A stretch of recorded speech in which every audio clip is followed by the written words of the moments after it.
Anything that we touch is an improvement on the trade. They be hating on a nigga cause he with that UPK. One west to the depth till they blew off in the face. Till the USA is desolate and blew off of the face of the earth. Putting work, yes we do this every day. It's a hard knock life, but the tutelage will pay your honor. Pull me out the grave, that's what Regalia will say. How you living for tomorrow, niggas dying every day. At the hands of the white man, these Uncle Toms is trigger happy. Killing for your pappy, these niggas ain't finna cap me, training like an athlete. It's the 100 y'all. Yes, we do 100 miles fast. Which one of y'all would last with the priests and the prophets? Man, it's all coming to pass. UPK is top brass, y'all. Slow it in molasses. Sit off in our classes. Y'all Popeyes acting brutal while your reprobates is brutal. We the clay, not cash is purple rain. Got carrots up they asses. Christ coming for the few, not the masses. Hands of war, y'all corrupt. I implore you reconsider this my duty. That's my job, I'm not a slugger nor a slob. Everything is not to wipe, I peel your scalp like Ryan God. Better rhyme, hell no, you'll be slaughtered next. Scholar, hands of war, y'all corrupt. I implore you reconsider this my duty, that's my job. Flex up and get dropped. What's the topic of the day? Say the white man's the devil that the Bible speaks of. With the bass I bellow, make them quake from a mile away. My treble don't ever ease up, never sever these nuts. I will render unto God before I better Caesar. I met a man pleaser. What the hell is leisure? I'm a profane Sabbath, the favela needs us. All you home alone Hebrews is tearing the keys up. I take orders with authority, as one having authority. I soak the game absorbently, and do my thing exorbitantly. The few must say majority, sleeping not rhetorically speaking. Go to war and we reaping the reward of false teaching. Off the milk no longer teething. Go to ground and stop and seize. Either you'll be dead or coughing wheezing. We'll be on the block this weekend. In the bed I offer semen to the buns I'm often squeezing. Hebrew West no thoughts of leaving. Many runs I'm talking screaming. And the flock I'm always feeding. Get protection from the heat. Regulate renegades in the heat of special shape. You can move or catch some faith. I'm showing mercy to the thirsty. Righteous acts so we rehearse it. Only thing I deem disturbing when you heard me with your clergy. Since the Mackinac is holy, we the only camp that's worthy. Steph Curry. Hands of war, y'all corrupt. I implore you reconsider this my duty. That's my job. I'm not a slugger nor a slop. Everything is not to wipe. I peel your scalp like Ryan God. Better rhyme, hell no, you'll be slaughtered next. Scholar, hands of war, y'all corrupt. I implore you reconsider this my duty. That's my job. Flex up and get dropped. Flex up and get dropped. Flex, flex, flex, flex, flex, flex, flex, flex, get dropped.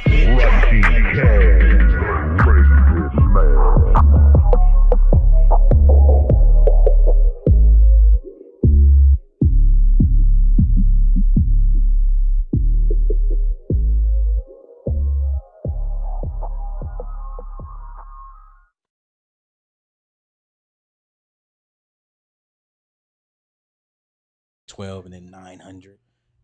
5 here, 6 here. We not hustling. Shit. Want it all at one. Oh. Hey, Shalom, man, Israel. Hey, check it out, man. It's One West Radio. One West Radio, man. Y'all know what it is, man. Every Thursday, I'm Precinct Captain Goodall Hard. To my right, I got Captain Cuomo All, man. What's happening? And to my far right, I got Officer Carrazas, you know what I'm saying? What's good? To my left, in 2 seconds, he's new to the show. You can see he's not here, but he will be here sitting down in 1 second. The Hollywood Hebrew. Hollywood Hebrew. You know what I mean?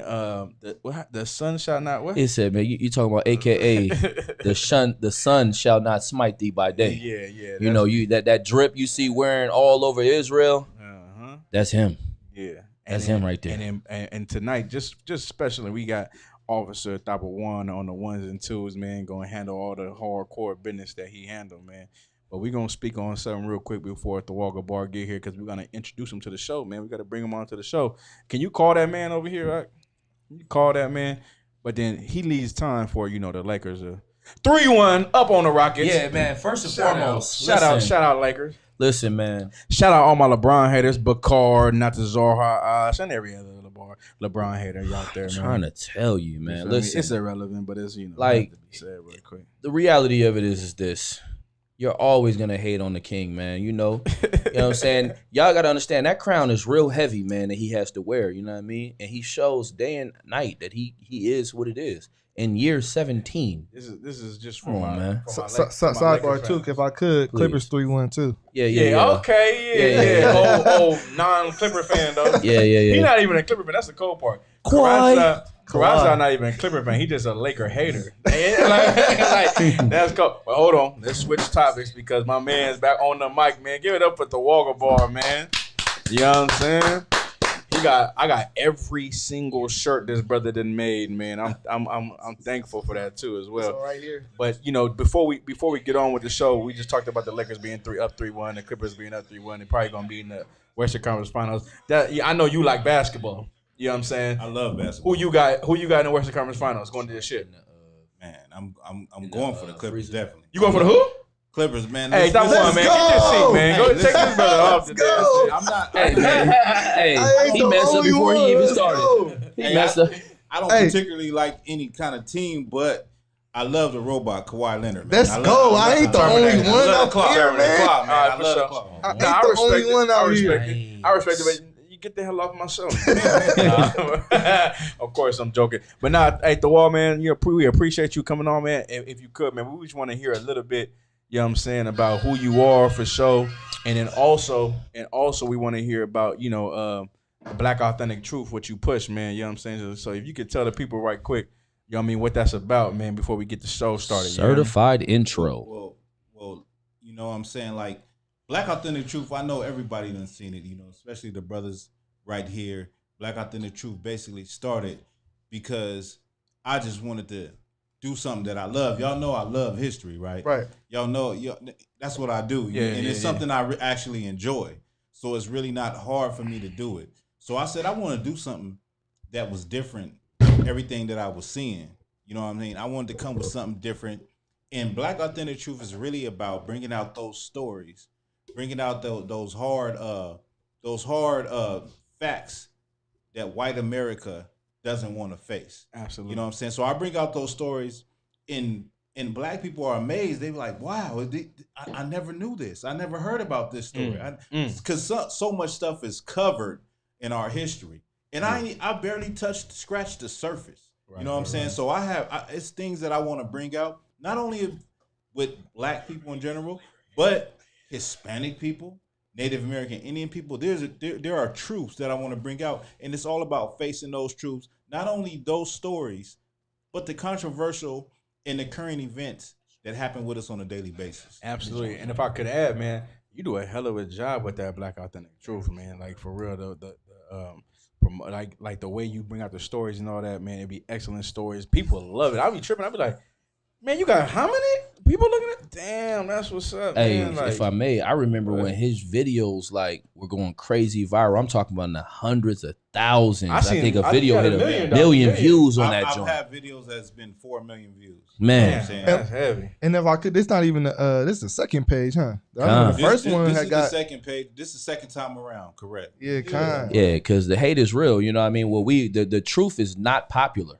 Nah, you know what I mean? But if I could add though, man, like, the wall been doing it before Black Authentic. You know what I'm saying? Like, I've been rocking with this brother for like 6 years or something. 6 years, man. 6 years. Like, you've been doing this. You feel me? So go ahead. Right. Like, I remember it used to be like, the wall brings out the history. You know what I'm saying? And I was like, me?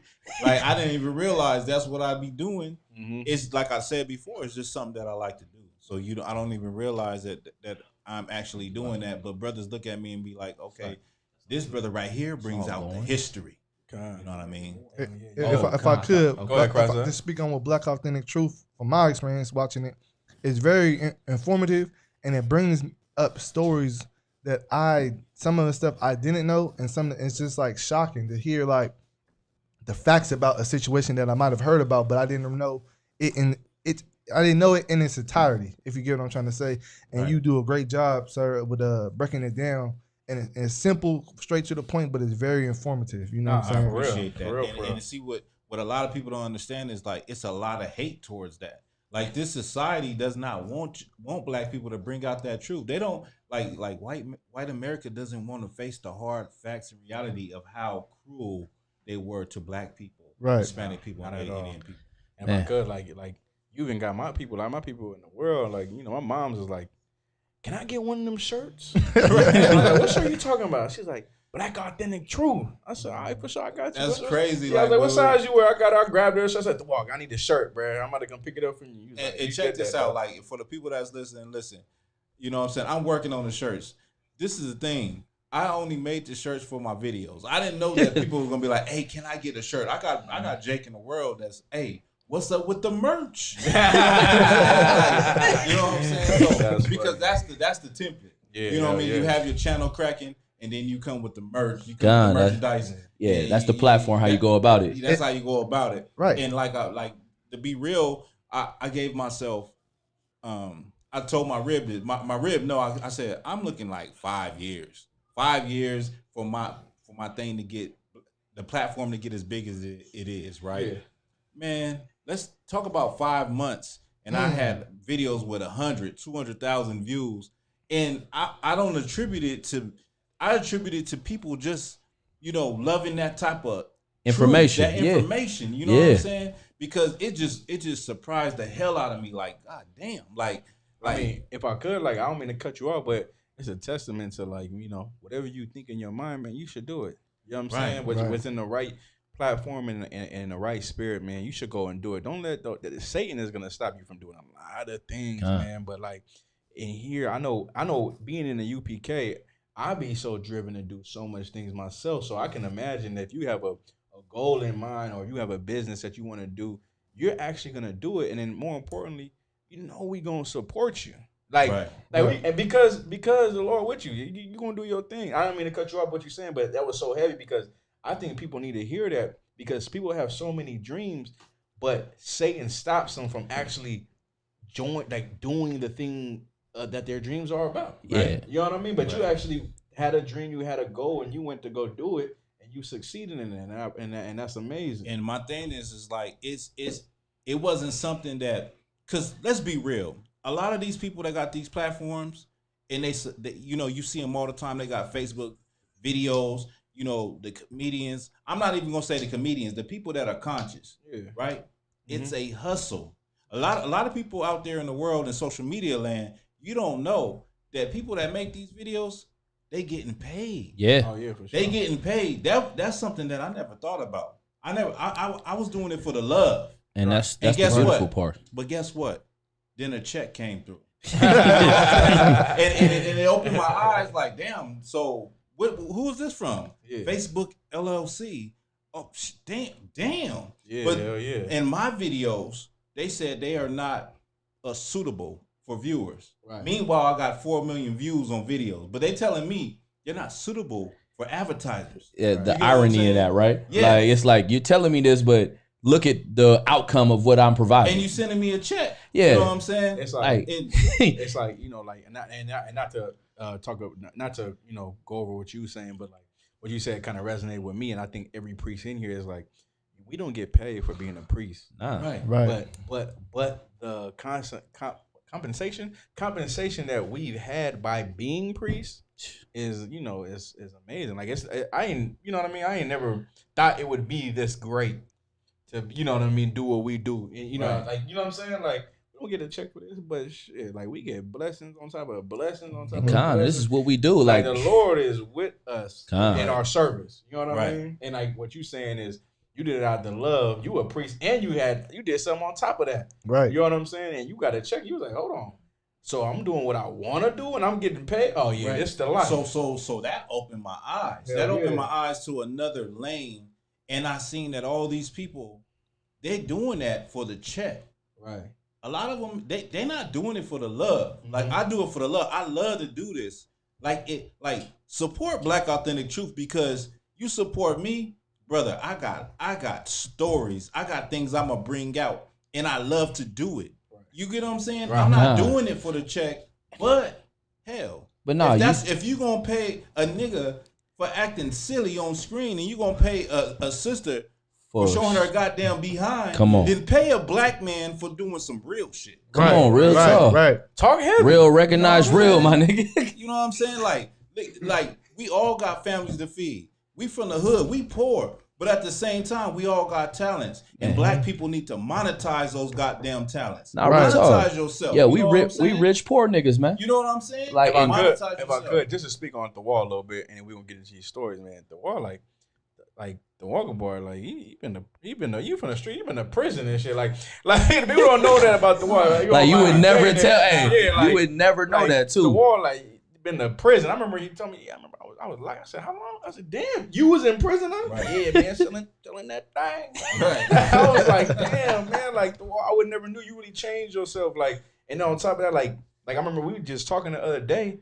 And like, I was sad to hear, but like the wall, Uncle just got murdered. Like San Bernardino is a murder city. So, right? Yeah, it's the worst city in Southern California. Like literally the worst city in California. The murder cabin, the wall. Uncle, right? My cousin. Your cousin just got murdered. Right. You know what I mean? Like speak on that a little bit, man, if you could. Shit, that's just how it's not nothing new to black and Hispanic people in any city in America. Yeah. It's like it is what it is. You know what I mean? Like I love my family, man. I love my peoples, and shit just go down, and shit, and you get that phone call, and you just like, damn, like you know what I mean? Yeah. And you want to go. You go to the. I went to the spot. Mm-hmm. You know what I'm saying, and seen them wrapping up the investigation, and I'm like, God damn, like you know what I mean? That's why I realized like this truth is so important, because that could be me. You know what I mean? Yeah. Facts. And that could be me. That could have been me a long time ago. Right. And that's why it's so important to, put down the weed. Stop chasing hoes. You know what I'm saying? Let that shit go and change your life. You know what I mean? Because it could have been you. It could have been you. And that's not to say that I'm any better than my loved ones. It's just like, you know what I mean? We all have our path. In this world, you know what I'm saying? And I'm so thankful for Commander General Yohana and the priests and prophets. Man, get Commander General Yohana. You know what I mean? Raise up these brothers to be righteous men and save their lives, man. Straight up and down, save their lives, because what black people see me do on Black Authentic Truth, I would not be this man without Commander General Yohana in this truth in the ISUK. Right. I would not be doing this. I'd be somewhere in a goddamn hole in the wall smoking a fat ass blunt, chilling, you get what I'm saying? We're Regalia. We're Regalia. Wasting my goddamn life, man. Shout out to Officer You know what I'm saying? Straight up, shout out to Regalia. Shout out, you know what I'm saying? But that's definitely what it would be like, nigga. We wouldn't be here. You wouldn't have the fortitude and the might, you know what I'm saying, to even do what we do, to stand out on the streets and teach our people. To make videos, you know what I'm saying, to become who you are, the type of men that we have became. Hell yeah. Like we grew up together in this truth, man. Like Quan, you know what I mean, the wall, you know what I mean, Regalia. Like it's always look at y'all like this. That was the, that was like the core. Yeah, that was the not the core, but not only the core, but just like that was the brothers who. The Lord, the brothers I pray for. I was praying for brothers. I don't want to. Go ahead, please. They need to know. There was the brothers I was praying. I was praying for brothers to come in. You know what I'm saying? And the Lord sent 3 brothers the same day. You know what I'm saying? Same day. And we've been together ever since. You know what I'm saying? Right.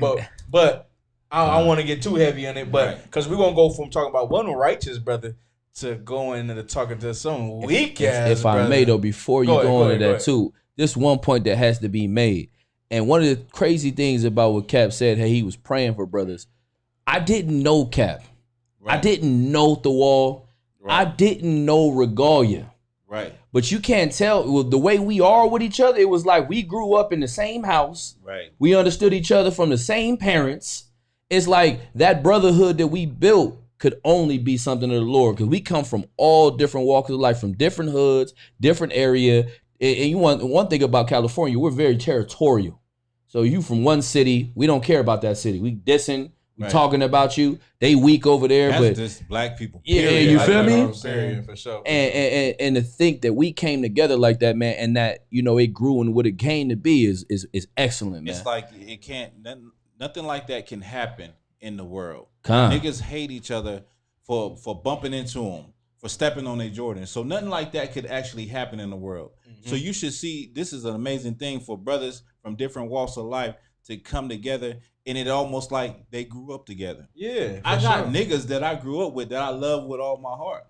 You know what I'm saying? But y'all niggas, I will die for. You get what I'm saying? God. Sure. You know what I mean? Like that's it's something to be said about that. Yeah, You know what I mean? it is for sure. But like I said, we're gonna segue from talking about a righteous brother in the Walker boy to talking about this scumbag. This low down dirty traitor, man. This like disloyal punk made fool. What Donzel say in Training Day? You disloyal bitch bitch made punk ass. Yeah, come on, man. Like he's all putting of that. cases on all You bitches. You niggas will be playing basketball in Pelican Bay when I'm through with you. Shoot program, nigga. 23-hour lockdown, nigga. Yeah, but hold on though. But from like we saying that because why? Of what this cat said. Did you find the story or not? Yeah, come on. Oh, and Officer Karaza, he gonna read the story. This cat named Marcellus Wiley, man. I'm gonna give you a backdrop of the story. Sportscaster, right? Sportscaster. You know what I mean? He used to play for the Chargers. Salaki, I'm a Charger fan. God damn. Yeah. You know what I mean? But that's irrelevant. Not to cut you off, but where we at? We on live on what? Facebook. One West Radio, Facebook. One West Radio. So anybody watching, you want to keep hearing this conversation, we on One West Radio on Facebook. Right. So tap in. So look. He's played for the Chargers, man. He should do this coon ass. He'll get a sack, right? He play defensive end or defensive tackle. He'll get a sack. He play defensive end. He'll get a sack and do some buck dance. It looks so coonish, right? When I was young, I was like, oh, we got a sack, and nigga do a coon dance. This is some coon ass dance. So now, fast forward, he retired. He works on this program called Speak for Itself. Now, Speak for Itself is a program on Fox Sports 1, right? Fox Sports 1, this program used to be ran by another brother named Jason Whitlock. Oh, and Jason Whitlock is is Marcellus Wiley's father. his daddy. His daddy. Jason Whitlock is like the biggest coon of sportscasting, sports broadcast or sports journalism ever. Ever. Like Jason Whitlock is that. Yeah. Now Marcellus Wiley came onto his show, and Marcellus Wiley is slowly becoming Jason Whitlock. Huh. And Jason Whitlock wasn't on this episode when they did. I don't even know if he do the show anymore. But Marcellus Wiley said this thing, and Officer Karatza is going to read it. After Steve Nash, who was a basketball player, he got hired to the Brooklyn Nets as the head coach.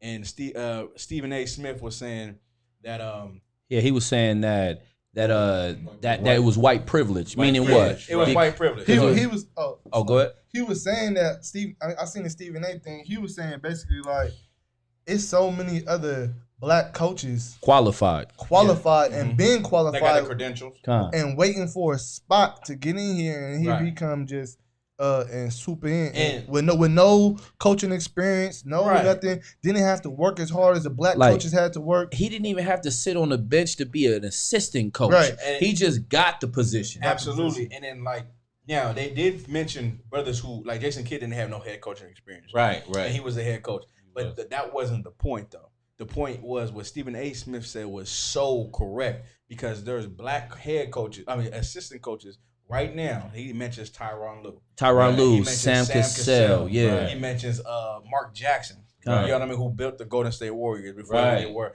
But then he talks about it and he says he gives it up to Steve Nash as a great player and a good person supposedly. Right. But then he says, look, let's not play ourselves. We're in a time of change, and you're not showing me no change. Man, you know what I'm right. saying? So with Stephen A. Smith, I disagree with a lot of things he said. Me too. But that was a strong statement. I agree with that. You feel me? Yeah. And you want to say something? And let the brother read it. No, go ahead. Tyronn Lue was, if I could, he an assistant. He's a championship coach. That's what I'm saying. Right. And he didn't get no spot like that. And you gotta look at Stephen A. Smith, man. I don't listen to nothing he says either. Even a broken clock is right once or twice during the day. You feel me? Right. Same situation. He said a statement that was pure facts, and you know what I mean. And we have to bring it out because it's the truth, and especially in that world, especially with black and Hispanics, what do we chase? We chase hoops. Hold on, we got a caller. What's going on? Caller. What's your name? State your name and where you calling from. What's your name? Go ahead. Damn, with that one, you tapping the hell out that speaker button, boy. Until we get that correct, man, let's read that story, Cressler. Okay, this is from the Washington Post, I believe. You got them on? Go ahead, caller. Can you hear us? Yeah, I can hear you guys. I'm actually watching you guys live on One Rec Go ahead. Radio. State your name and where you calling from. To Rigo from California. Okay, what's going on, Rigo? Want to give shout outs to the brother Quam. I was paying attention to him yesterday. Give me 1 second. Let me lower this down. What he said yesterday was so true. I had been with you guys for maybe like 2 months, and I couldn't put down that weed, you know, and I was working in the industry and all that stuff, and, you know, so I left, and shout out to Brother Lahab as well. He got me right with Proverbs 24:16. And that's when I figured it out that, yeah, you could fall maybe once, twice, but a just man has to return, you know. But I was listening to Brother Quam yesterday. I believe it's Brother Quam, right? Yeah, Captain Quam. You talking about the Brotherhood class. Tuesday. And that thing was fire. I took notes from John chapter 7, Acts chapter 8, and I already got my butt in there last Saturday. And I just wanted to say shout out to General Yohana too, because he was so funny when he said weed is a hell of a drug, man. Right, you think you can leave it, but you can't, you know. But shout out to everything that you guys doing. I'm sorry I couldn't be able to get there this week with the fires and everything, but I'm definitely getting my butt in there Saturday. And Osan Christ, you guys are great, man, and I hope more brothers like me could just wake up of this lust of, you know, the weed, cocaine, and all this whoring that's going on right now in the world with our sisters as well, you know. But it's really hard, especially when your occupation is working in this industry. But finally, I left it. The Most High God in Christ is more powerful than any drug out there. Damn right. And you know, it was hard, brothers. I won't lie. The only camp I've been following, like I was telling Brother Lahab this weekend, it's only been ISUPK. And like I told the general yesterday, the general was live on the races of McDonald's and all that stuff. And I thank the Most High God for allowing me to read the Bible each and every night. And I won't lie, like before I came into the truth the first 2 times, I was a student and a young man. I could have had probably my Hebrew name, but it was just my occupation that kept me from being in this brotherhood. You know what I mean? And once I gave that up, everything started falling little by little. You know, and I read Isaiah chapter 54, and you guys could correct me. Isaiah chapter 54, Isaiah 55, where it says, witness of a commander for the people. And that's when I really realized that General Yohana is definitely that brother that speaks in the Bible, you know. You guys could correct me. You guys know more than I. Listen, I'm gonna tell you this. Like what you're saying is right. You know what I mean? But I'm gonna tell you this. It ain't late, bro. Like Christ ain't back. You still got time. Christ ain't back now. You know what I mean? So, you know what I mean? Lace up your boots. You know what I mean? Get with Officer Lahab and get back in there, man. While you got breath in your body. You know what I'm saying? Don't play with it though. Khan, if I may. No, for sure. If I may, real quick, brother, you know what I'm saying? And don't praise me, you know, praise Commander Johanna because he deserves it. You know what I mean? Because I'm nothing without the brotherhood. As you starting to realize, man. And one thing I want you to understand, as any brother and sister listening, that this brother's saying is heavy because a lot of you truly struggle with the same things he's saying that he struggles with. But he had the courage to get on and call and to the world speak about it. Right. And you got to understand this. You got to love in deed, not in word. Right. Not in word, but in deed. So your actions at this point got to prove everything. Yeah, you know, to know the Bible is what everybody else in this world says they do. But you got to get in here, brother, and get in the fold because we're nothing without each other. You understand that, right? Like you said, you read that brotherhood class, and that's one thing I always try to emphasize because that's how I was taught. We are nothing without each other. So get in class, lock in, and come fight and go to war. Let me ahead, say please. one thing, if I may, man. For sure. Listen, you. What's your name, go ahead, brother? I'm sorry. Rigo. I sat with you guys before, and you know, even in my job when I was working in the industry of marijuana, they would tell me, "Oh man, these brothers are liars, they're terrorists." But Right. something, I guess, something in my heart always told me, "Nah, niggas, Right. you guys are lying." Because you know, deep, you guys are lying. yeah, because You deep know, down, you guys are lying. deep down inside, the human psyche knows what is right and wrong. We know what's right and wrong. And I just want to say that the demon that you fighting, which is a weed demon, which is what every Black and Hispanic person fight. I fought that coming into the truth. Every brother, it's nothing that is new under the sun. It's nothing that none of these brothers have had to fight. We had to fight to stop smoking weed. We had to fight it, to fight that demon. You get what I'm saying? Let me tell you something. When I was coming to class, I started coming to class, I was still getting high. One day I was in class and now Captain Gadar was speaking on weed. And he don't know he was cutting me. I was getting cut in my spirit. And I went home and I looked in the mirror and I said, I cannot be the man of the Lord that I want to be if I'm going to keep going to the weed man, buying these sacks, getting high, watching videos, saying, that's right, damn right, and thinking that everything is going to go well with me. I said, I can't play with the Lord like that. And I put the weed down. You get what I'm saying? So don't think that you can't do it. You can do it. And the first step is right here. We're just calling the brothers and letting them know in front of everybody, in front of the world, that, listen, I had an issue and, you know what I'm saying, I admit that, and now I'm ready to change. Right. Damn right. For real. And that's it, man. We're gonna let you rock though, man. You know what I mean? Appreciate your call, brother. Hey, we definitely do, man. But and shout out to Captain Gadalhart. I had the pleasure of going San Bernardino, house of one of the brothers out there, and he always was a humble guy. I mean, people at work always tell me, man, these brothers are like, they're like, they're some mean old brothers, and I'm like, nah, man, they're gentle as doves, but at the same time, they're lions, they're just lions, But I had to step out because even Brother Lahab would tell me sometimes, get your butt in class, man. And I would go in class and he'll be like, man, you look like you just got high, man. And I'll be like, nah, brother, no, I did get high. But I just had to drop that damn job. And luckily I stopped doing all that marijuana industry, chopping trees and stuff. But it was because of you guys. ISUPK is the truth. And General Yohana. If he did it, I did it. Anyone could do it. I'm pushing for almost a year in December. I'm going to try to get my butt in there on Saturday, little by little, be a young man, student, and hopefully a trooper. And hopefully by January, February, I could get my damn Hebrew name because I deserve it, you know what I mean? Because of all the things that I've went through. But it's going to be a long road, But thank you, guys. I'll see you.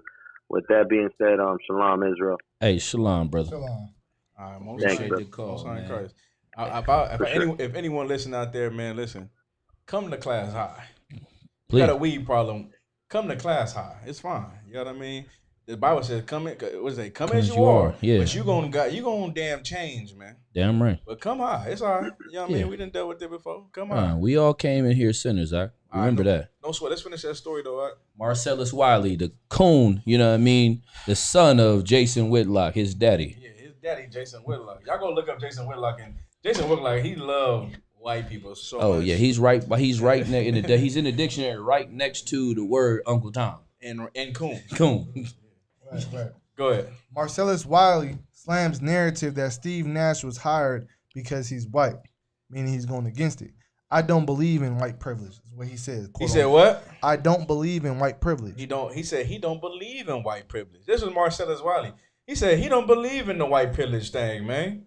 And we don't even gotta read no more. Right? You sure? Yeah. Oh, it's like, you want to?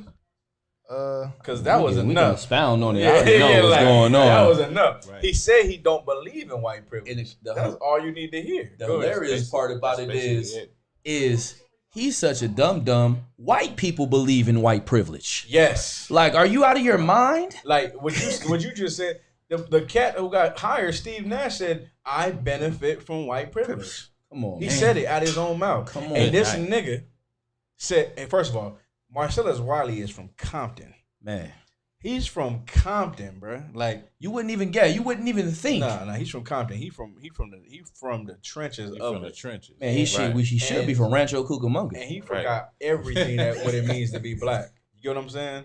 He forgot he did not stand. And if you watch the interview with Marcellus Wiley and Sam Acho's a Hamite. He a whole African. He's agreeing with. He was like Marcellus Wiley said, "Is white privilege? It's not hereditary. You know, it's not." He was like, and the African was like, "Yeah, it is." Yeah, but not even that though. He had made a point. He said, "Y'all really don't want me to go to the statistics. Like, not all white people benefit from white privilege. So if we don't all benefit, he was like, give me the facts. Yeah, and he couldn't give the facts. Like, and the Hamite jumps in and goes, wait, you got a point there. Like, come on, man. That's how you know they ain't your people, man. Listen, man, I'm gonna tell you right now, white privilege is definitely a thing. White people know it. But if you black and you say white privilege anything, man, listen, count yourself a sellout, man. Count yourself a sellout. Like when he said that, I mean, I'm not surprised. I hear athletes and ex-athletes say things all the time. What they think that their white counterparts will accept.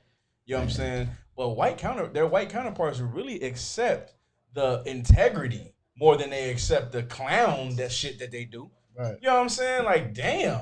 You want to be accepted that bad? You already an ex-football star.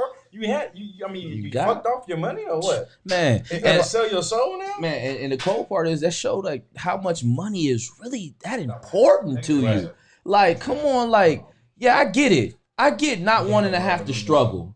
I get not wanting to have to worry about where your next paycheck. Like we live paycheck to paycheck, those in the hood, and then struggling. We know what it is to think about having to.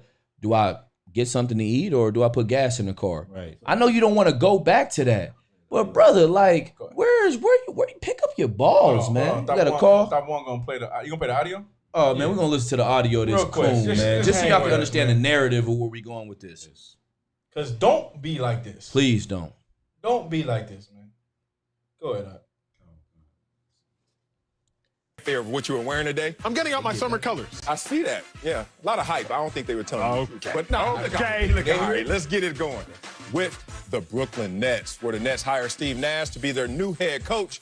Nash is a Hall of Fame player, but he has no previous coaching experience. The hire has some calling it, quote, white privilege, which is basically getting advantages over other races because of the color of your skin. But later in the odd twist, it was also referred to as, quote, black privilege, since Kevin Durant and Kyrie Irving used their privilege to get the coach they wanted. Acho, lot to unpack here, but is Steve Nash hire an example of white privilege? No, it's not. And there's so many ways and avenues I could go. But let me just speak from the heart and start with this. When we're using volatile terms like white privilege or terms we may not hear as often like black privilege, we have to establish one thing and one thing first. The decision made. And white privilege. And I know that people will say, well, now attack it from social and other psychological measures, trying to pull on the emotions of white people and try to guilt them into really trying to say that all of the things that they have inherited, all the things that they have worked for or accumulated, had some percentage of it to be based on their skin color. That's a fact, though. It is. That's a fact. Supposed to say. Okay. But in reality, we got to look at the devil's in the details. Talk to me. There's so many white people walking around here right now that had no connection to slavery, had no connection to our ill past, and are not benefiting from their skin color. Because if on you hear this motherfucker, man? Salaki, excuse my language. You hear this cat, right? That's the equivalent of white people saying, listen, you wasn't a slave. I didn't own slaves, and you weren't a slave. Those people died a long time ago. Can you imagine being the brother who goes to bat for that though? Like you the brother who goes and you are the jockey for the mascot. The mascot for the white race as a blackface saying, Ain't no such thing as white privilege. Right. Ain't no, hold on real quick. Ain't no such thing as, every white person didn't benefit from slavery. Right. Like, nigga, how you feel? How you even feel right saying that How in dare. your soul, bro? Go ahead. I want to say, how dare you say that? And not only just to help further the point, Marcellus Wiley and Jason Whitlocks and brothers that think and move like him. You are that one black friend that white people say, I have black friends. Right. I have, you know how they say, I have black friends. You were that coon ass nigga. Right.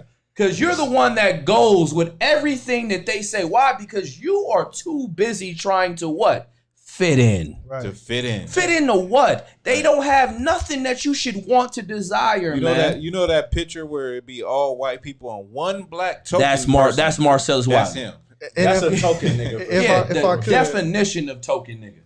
If I could, real quick, this is why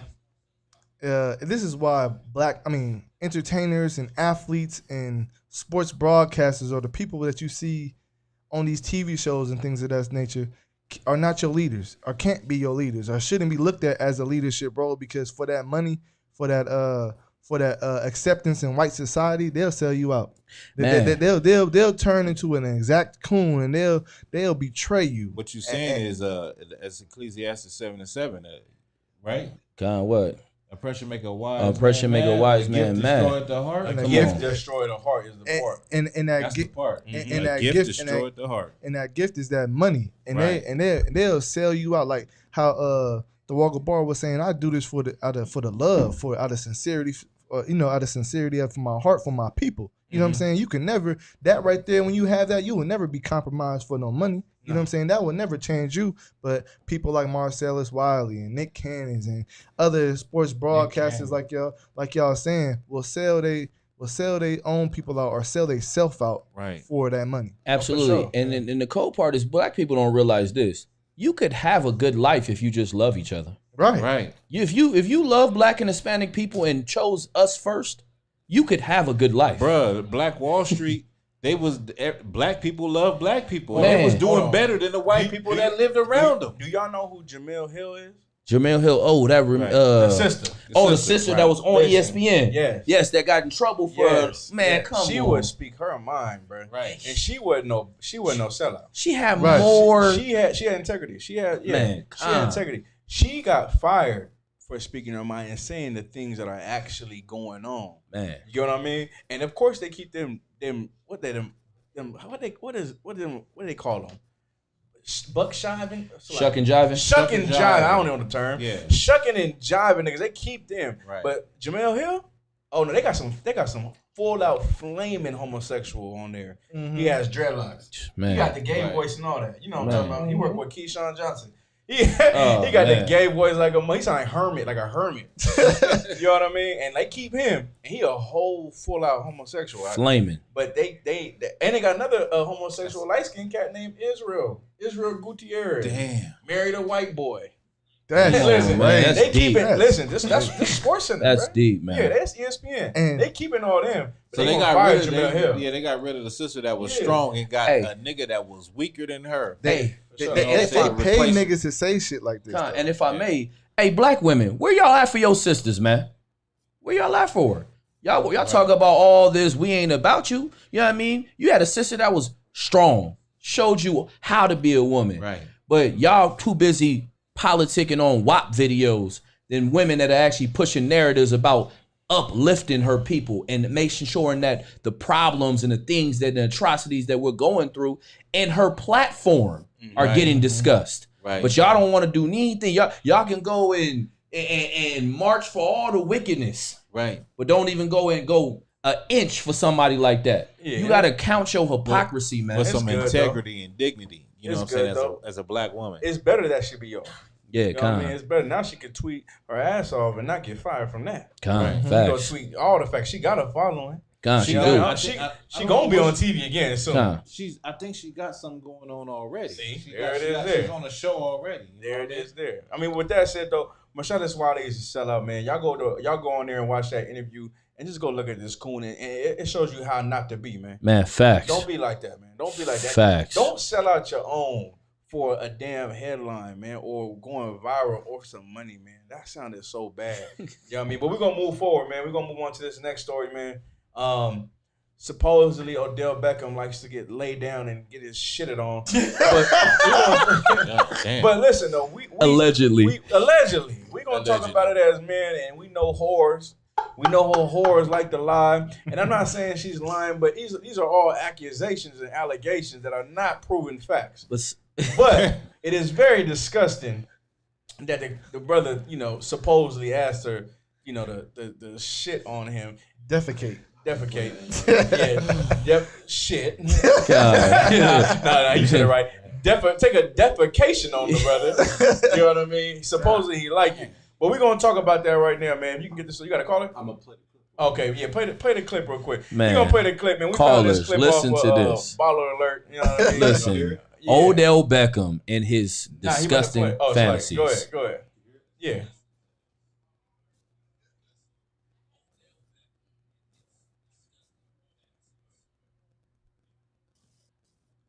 Go ahead. You hear it? Nah. It was my first time There you ever. go. I never You thought. did it? You actually did it? I actually couldn't shit. Okay, I couldn't shit. Okay, I don't think I could shit on demand either. I could not do it. That was like, I'm a wild. Yo, listen. This look at how she's making fun of him. She though. said she couldn't shit because like, this is a game for them. She was nervous. She couldn't. He was like, yeah, shit on me. He was like, what? She's like, I can't. She tried though with her whole ass. She tried this shit.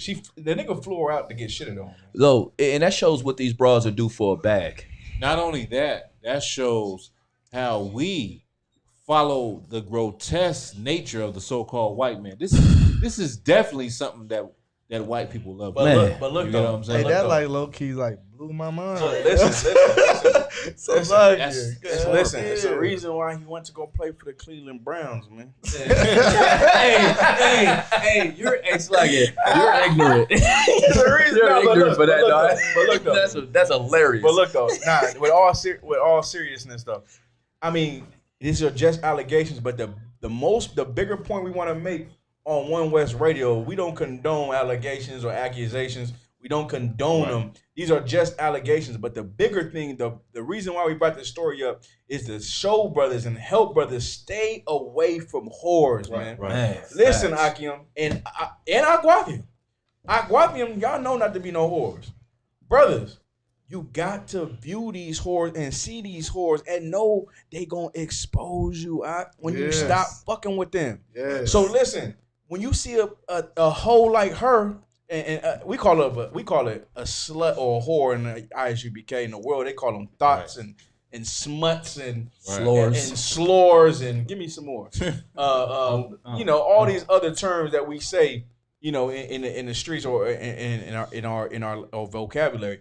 But brother, let me tell you something. You can't ignore the red flags. Man. Right. You know what I'm saying? Do not ignore the red flags, or you gonna be on Facebook shamed from some slut, man. Mm-hmm. Some slut is gonna post your what they say. They gonna post your DMs, sir. Yeah. And you're gonna be you're gonna be precinct and whoop-de-whoop. You're gonna be officer whoop-de-whoop. Yeah, that's what's up. And she gonna say, yeah, this is screenshot, click. She gonna tag me and she gonna tag the world. Jeremiah. She gonna tag. And then it's gonna be you, nigga. It's gonna be you, and we're gonna be like, God, what happened? No. What happened? No. I'm gonna get the message I'm getting the message what is going on? This is that's your ride. Please tell me that. I don't want to see that. I see a UPK headband behind that. Nigga, you're done now. You know what I mean? But listen, it's just to tell you, Akim. Listen, man, stay away from these whores, man, because you're going to end up like Odell Beckham, man. Shamed in front of the world.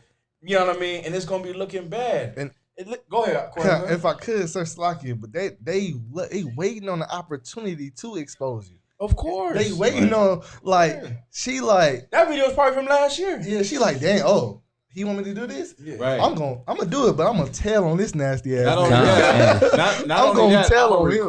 I'm gonna record. You know what I'm saying? Con. Go ahead. It's like my question. Do your thing. Go ahead. And Nah. I could do some freak asshole shit. Yeah. You know what I'm saying? But the shit part, you can't just do that to me like on the spot. Like shit on me now. Okay. She said she could do some freak ass hoe shit, right? Rewind. Like I'm a wild ass. I could do some freak asshole shit. You know what I'm saying? But the shit part, you can't just do that to me like on the spot. Stop. Like shit on me now. Okay, he wanted me to. You hear how nasty this bitch is? Right. Man. Like this one West Radio, we gonna call a bitch a bitch. You feel me? Straight like that. But look, this bitch is nasty, man. Nasty bitch. Like ain't got you no gotta shame. listen. You gotta go hard on these whores, man. Man, listen. Real quick, if we listen as a group of people, as men, we gotta stop loving these sluts, man. Right. And I seen the bitch. Listen, that bitch ugly, homie. Like for real though. Not even like, worth the time. That's the bitch. Hella makeup. and look, you didn't have no sense of morale about the situation. Like, just any random. Go ahead. Go ahead. No, go ahead, Cross. I just want to say this real quick. He a nasty ass nigga, and she a nasty ass bitch. And remember, these are just allegations, but they're not far fetched though. The fact is this though. She's absolutely a slut and a whore.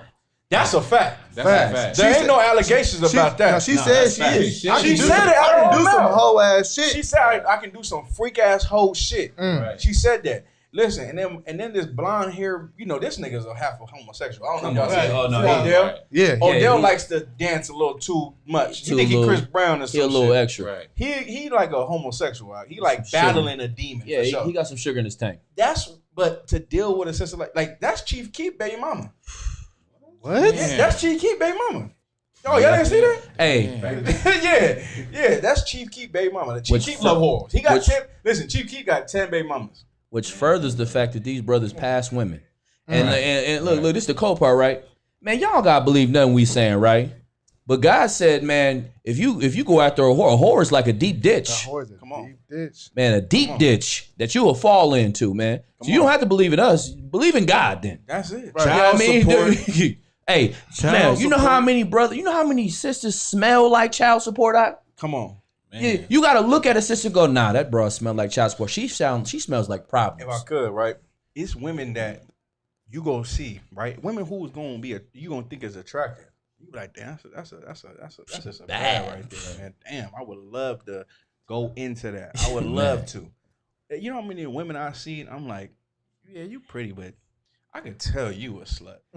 Like being trained in the UPK, you can almost tell. You can tell, not almost. You can tell by the way it talk. No, listen, I can see a woman, and I'm no bullshit. About 2 seconds, I know you a slut. Right. Like I can look at you, read everything. You a slut. She's a whore. Yeah. You know what I mean? Just And I know not to ever even approach deal with like you. You're a whore. Like I know women who's whores and who's not whores. And you're gonna see, and I'm gonna tell you, brother, you're gonna see more whores in appearance than you would see a sister who you can actually deal with. Right. You know what I'm saying? So just take that home, put that in your notes. Stay away from these whores. I know y'all want to get on it. No, I just laughing. I want to say what the brother said. One brother said in the comments, nigga, Odell Beckham is hella zesty. These niggas spicy in the motherfucker. He's zesty. He's zesty, spicy. Huh? Go ahead, keep reading. Keep going. Select it. Like shit on right now. Okay, he wanted me to come on a plane. And he was like, make sure you don't have any underwear. Don't take a shower for 24 hours. Stop! Like, damn, what the fuck you on? Yeah. Hold on. Hey, run that back. Rewind it. That is hilarious. Hey, even the broad know that he's out of order. Listen, but her nasty. You can't just do that to me like on the spot. Like shit on right now. Okay, he wanted me to come on a plane. And he was like, make sure you don't have any underwear. Don't take a shower for 24 hours. And I'm like, damn, what the fuck you on? But he was like, take a picture. This is how I got flown out. He was like, take a picture of me. You shitting. So I was like, all right, fuck. I could do that. So I took a whole video, bitch. What you want? I was like, I love you. You took a video of me shitting. So I sent it to him. I got like the next maybe 2 hours I was in Houston. Was it like a selfie video? How did you do this? I was Stop. like, that. The bitch says she took a video of her shit, and in the next 2 hours she's in Houston. Did you hear that part? She said, I did the video of me taking a shit, and guess what? The next 2 hours I was in Houston. Now, we can't make this shit up. Now we're not making it up. This is her. No, I know. Her own damn. You're right. Yeah. So think about this, and then I'm gonna give you another point to take home for anyone listening. Listen, and as sisters, as brothers that know sisters, did you hear these other two bitches? I'm gonna call them bitches too. These other two bitches are saying, oh, they pumping her up. Right. They saying, whoop, all that, loving what she doing. Right. I'm like, that's your bitch. That's your homegirl. Right. That's the bitch you about to go hang out with. Right. Like, you expect a nigga to trust you going out with a bitch like that? That's gonna pump you up to do dumb shit. You wonder why, brother. Listen. There's certain women. Some brothers got wives. I don't mean to be too long. I'm gonna give it to some brothers got wives. When a woman wants to go out and go do things that a woman do with her homegirls, she can because she's trusted to. Now my woman can go out, no problem, because I trust her to go out. Mm-hmm. Then you got some women who cannot go out because they need to have a father to. What's that called? When you chaperone them? Right. They need a father to chaperone them because they gonna sleep with any man who smiles at them. Right. You get what I'm Compliments saying? them. And that's what this whore and her homegirls is saying. They saying, "Oh yeah, you did that. This bitch shitted on camera." And then 2 hours later was in Houston with Dale Beckham. Go ahead, Cross. Damn. If I could, Double sir. Dale Beckham.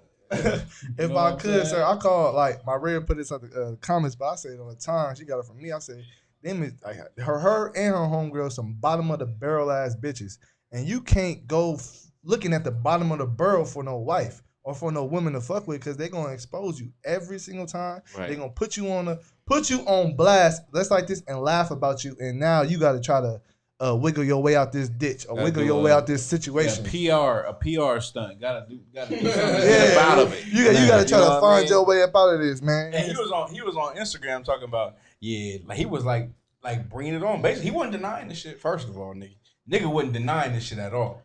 He was like, yeah, I play my position and I catch all the shit that come my way. Some shit like that. Oh, wow. Like, he wasn't denying this shit. I'm not saying he's not saying he's not fessing up to the shit. But what I'm saying is, nigga, you're weird, nigga.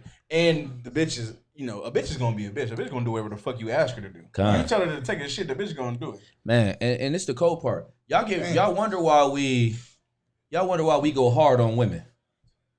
Cause I don't want my daughter being raised by you hoes. Right. Man, we got daughters in here, and we cannot allow you hoes to continue to do the things you do. Because like you got friends, and her friends is pieces of shit, man. Like they are okay with this lifestyle. You know how many women these days getting flown out is the new thing. It's like, oh, he flying you out? Oh, I'm getting flown out. It's like saying I've made it. Yeah. Flued out because he bought you a plane ticket on Spirit Airlines. You still had to pay for your bags. You know what I'm saying? He got you a one-way ticket for $97, and you happy as hell getting flown out. Thought you was special. Come on, you know what I mean? We take flights all the time. It's flued out. You got flued out. You got flued out the shit on a nigga, man. Bitch, you just the shit on a nigga. You must be ashamed. You got to be ashamed of yourself. You ain't the meet my mother, bitch. You just can you come shit on me, real quick? Hey, I'm in Houston for a day. Can you come shit on me? In 2 hours, though. In 2 hours. That nigga said, "Oh, you did the video? All right, cool. Take a laxative and fly to Houston." Damn. That's nasty as hell, bro. That's nasty. Let's go to the next situation. Hey, we moving on, man. Hey, if you think if you have any questions on that, man, give us a call. Man, call that number, man. Like to get shit on. It's weird. Yeah. All right. With that, what's our next segment? Karatazai? Are we gonna move on to This is a question, open discussion segment. We want to set. Bring. No, we ain't gonna talk about the good hair. Yeah, that's what I'm about to bring up right now. The open discussion segment about what actually is good hair. What is good hair? Ooh, listen, good hair. Listen, real quick, good hair, right? Meaning, I'm saying it like this. We switching topics all the way. Yeah, we gotta get off that. But what is good hair in y'all opinion? If y'all want to call, y'all want to type up what is good hair. The Wall, you want to say something? I was just gonna say good hair. Hey, what about good hair comes in all forms with black people. Mm-hmm. Like we go from the from the long wave to the tight wave to the kinky. You know what I'm saying? That's just our texture. Our texture has a long length or what a wave pattern. Yeah, you know what I'm saying? Mm-hmm. And it's all good. Yeah. But black people tend to think that good hair is white people's hair. Man. Doggy, stringy. Say it again. White folks hair. Come on. Doggy, stringy hair. That's ridiculous. That's So what black good people hair is tend black to- people hair? No, No, he's saying what black people think. tend to think that good hair is something straight, like white people basically did with no wave pattern, or nothing. And You get if what I I'm may, saying? that and it's crazy that you say that because how many women slept with a white man for good hair for their children? There's so many women. Or we don't want to say brothers too. Brothers. Vice versa. Sleep with white women just to have them. Yeah, they want them the lighter complexion babies with the good hair and the good skin. It's more approachable. It's more accepted, and all that really boils down to is self-hate. You hate like. You to say your hair is not good is to say you hate your mama because your mama got black hair. Listen, even with the weaves, right? Man, the weaves is still come on. Let me just say this. I hate that person. Look, I don't have no issue with no weave. Right. My problem is that it's almost like it's a goddamn different spirit put on a black woman. Man. Put on the weave, Bruh. You know what I'm saying? They think that I don't have a problem with a weave. They a new It's just person. that you turn into this bitch. They a whole You know new what I'm person. saying? Yeah. My thing is this though. I don't got no problem with no weaves either. But I rather my woman rock her natural hair. Facts. But my problem is how you treat that hair under that weave or under that wig. Like if you're gonna wear a wig or wear a weave, keep that hair underneath it healthy. Man, you know what I'm saying? Like if that's what you want to do, I don't understand women want to women want to change their hairstyle. Women want to like change. they wake up, Yeah, you know what I mean? yeah, and that's yeah. okay. Women they want to be pretty, want to want a different look, wrong with and that. that's fine. You want to rock a weave. I'd rather you rock your natural thing, but if you want to rock a weave here and there, not all the time, but here and there. Peep game. This is what I'm saying.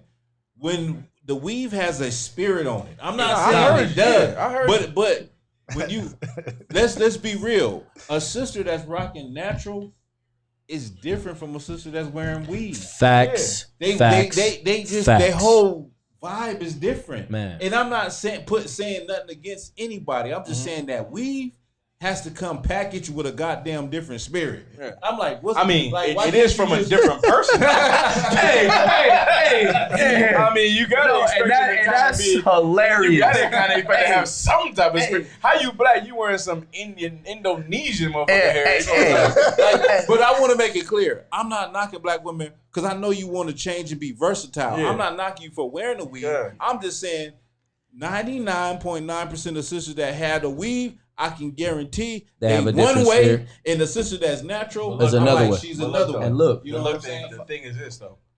What is good hair and what's not? Though? I That's the question. want to answer that. Go ahead. So if I could. Go ahead. I would say Black, Hispanic, and Native American Indian hair is good hair. Israelite hair is good hair. I dig it. And I say that because, well, it's kind of two-part because they didn't put this whole racism and this what's it called, persona? What's it called? Stereotype out there that kinky, curly, wavy, hair is ugly. It's unnatural, but it's actually beautiful, and they desire to have hair like you. You know what I'm saying? And the whole weave, the whole weave aspect comes from white women. White women used to didn't have long enough hair, or they wanted certain type of hairstyles, and they would add hair that cows or horse hair to their hair to make their hair look some type of way. more fuller, more fuller, because they have thin, stringy, raggedy ass hair, and that it's always straight, and they wanted to be able to rock different hairstyles rather than just a straight or a ponytail, and they couldn't. So you know what I'm saying? They used to add this cow hair, that horse hair to their hair, and you being a slave, you looking up to them like that's the pinnacle of beauty. Right. When in all actuality, they looking at you as, dang, I wish I had hair like her. I wish I had lips like her. I wish I had a body like her. You see what I'm saying? But they reverse psychology your ass. Because white people also throw them perms in there and try to get some curls and, you know what I'm saying, get some, what's the word, Quan? I'm looking for? locks. Yeah. They look more. They look, that little curly ethnic. locks that they want. Yeah, they want That's to get the word. the They look ethnic. more ethnic. You know what I'm saying? Listen, They pulled a veil over your face. You know what I'm saying? They blinded you. Cap Marquez said, good hair Like he It's said, hair that's good hair. Yeah, what is it? Oh, good hair is when you groom your shit, no matter the texture. That's facts. Like good hair. Like a lot of people I know growing up, people was like, oh, I like you had not me, but women. They're like, she got curly hair. You know what I mean? That thing juicy curls, shit's long. Right. But like, I always thought in my mind, good hair was the natural hair that you had. Like, whether you had like, listen. To me, that little baby fro that sisters be rocking, that's good hair. That's good hair. Like, you got it oiled up and nice. Man, listen, rock that little fro. Who was at camp that one time we was on camp and a sister walked by with a fro? And it almost like the world was in slow motion. Like, we was just like, and brothers was like, looking at her like, damn. Like you don't never see that. Because it's like an anomaly. Yeah, you don't really never see that. Yeah, kind of. And y'all don't want to hear what I gotta say, man. But good hair, like Cap said, is groomed hair. Keeping yourself together, putting it together, and treating it well, like really oiling. You know what I'm saying? Really combing and trimming. What's that called? Conditioning, doing those good things. But you sisters that like the wall, to go back just real quick on the weave situation, it's a spirit. Personally, I think you suffer from schizophrenia if you wear another person's hair. You know what I mean? You got other people wearing people's faces. You know what I mean? You wearing hair. I mean, that's just my personal opinion. Hey, hold on. Ain't there some niggas putting like weave in they? Oh, yeah, that's going on now. Oh, that's the new thing. No. That's the new thing. The black ice. Niggas getting strap on beards. Oh, man, listen. Hey, it's called black ice. I saw, but no, I saw he was like 65, 70-year-old man turn into a 25, 30-year-old. He had the bald head, gray beard, everything. They dyed him down, put the weave on him, cut him down, and everybody looking at him like, yo, who the hell is that nigga?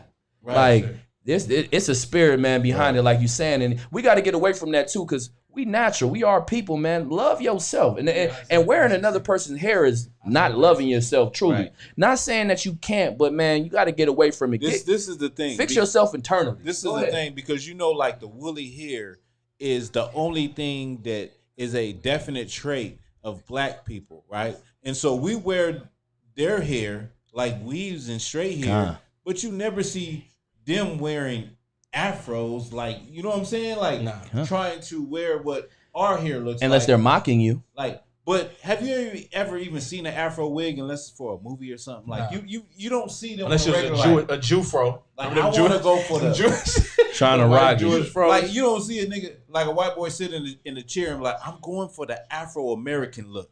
Give me that fro. You know what I'm saying? It doesn't happen. You know what I mean? Look, I'm gonna pull a preset for you one time, man. Give me Isaiah 3:16. I'm getting it right now, sir.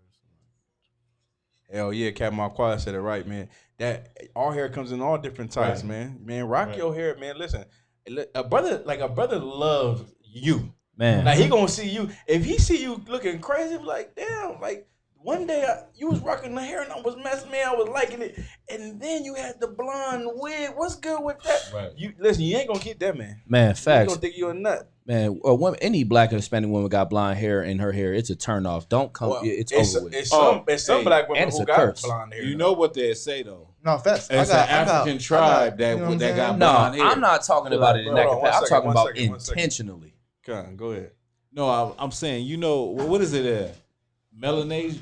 Melanesia, or where's that place at where they say, but they have black people with blonde hair. They're like, it's like a island. I know you know, Dabon. You don't know, but check this out. That be their excuse to say, listen, why we can't wear blonde hair? Yeah, there's African tribes that got blonde hair. Yeah. You ain't African though. You ain't them though. But you get what I'm saying? But the thing is, I'm gonna read this precept real quick. But the thing is, good hair comes on how you treat your own hair, man. The Lord gonna give you hair, and the way you could take care of your hair means you got good hair. Now, bad hair. Listen, I'm gonna tell you where bad hair come from. Y'all perming y'all shit gonna be bad. That's right. Relaxers. You know what I mean? Get in your kitchen. Burn that thing. Burn that thing This off. remind me of Martin. Throwing your edges off. Like, don't perm your shit, man. Like, for real. Like, you know what I mean? Chill with that's how you going. That's bad habits of having bad hair. You know what I'm saying? But we're going to read this precept real quick. This is a scripture that talks about what the Lord did to some sisters because of how they were, man. You know what I mean? And it is effective. Say, oh, Most High Christ. Hey, shout out to what's this place called? La Michicana, man. The brothers came through, got me one of these slushy Jones. It's Tamarino in this. You brought tacos and drinks. Instacart in the building. Shout out to Instacart. Let me get. Nah, I'm gonna hold off on mine. Let me get the 3 and 16. Let me get a straw box. The drink though. Salakia. And how do we forget? Dreadlocks. Yeah, dreadlocks. Dreadlocks. Listen, if you got dreadlocks, you got dreadlocks, you got bad hair, man. You got horrible hair, and the Lord is against your dreadlocks, man. They Cut nasty, them nasty dirty, dreads. disgusting. You got gnats and ants crawling through that motherfucker. Mildew. Years of mildew. And look, if I could, for people who, because I'm a brother, I used to have dreads. For people who say they have clean dreads, go to get one of your dreads, and no matter how much you think you wash them, comb them, whatever the hell you do to them, oil them, whatever, just cut the end of it, cut an inch off your dread, and look on the inside of that shit.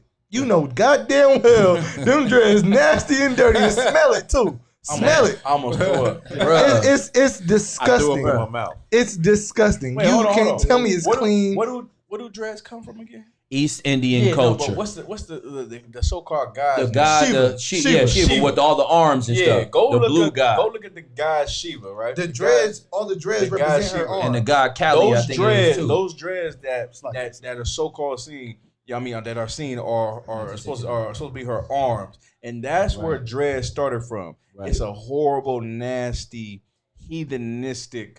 You know what I'm saying? Custom, and it's not black people custom. Man. Right. Cut your dreads off. The Lord is against dreadlocks, and more importantly, what's the brother name? Samson. He didn't have no dreads. No, he had braids. He had braids. You know what I mean? And so, go ahead. Let's not forget. Let's not forget that black people, and this has been in the last year or two, where you have children getting kicked out for their natural hair out of school. You have black people having issues at work because of their hair. You know what I'm saying? Like natural hair. And a lot of these companies prefer our women to have what? Weave. Especially if you say you like a woman reporter and you're on television. You know what I'm saying? There's stories with sisters where they done came up against them like, listen, hey, you got to change your hairstyle. Right. You gotta have that relaxed look. I want that. White man likes that weave look. Oh yeah, and he don't want you to rock no braids or no fro. He hates the fro as slavery. I know that personally working in corporate America. But you know what they do love? They love that bald head. Right. Oh, they love you to have that clean shave. Yeah, that clean shave, that white look with the straight hair, all that. When it comes to us, they definitely don't want us to have our hair as black men. It's something that when you wear a beard as a black man and your hair, it puts fear in white people. I don't know what the hell it is. Oh yeah.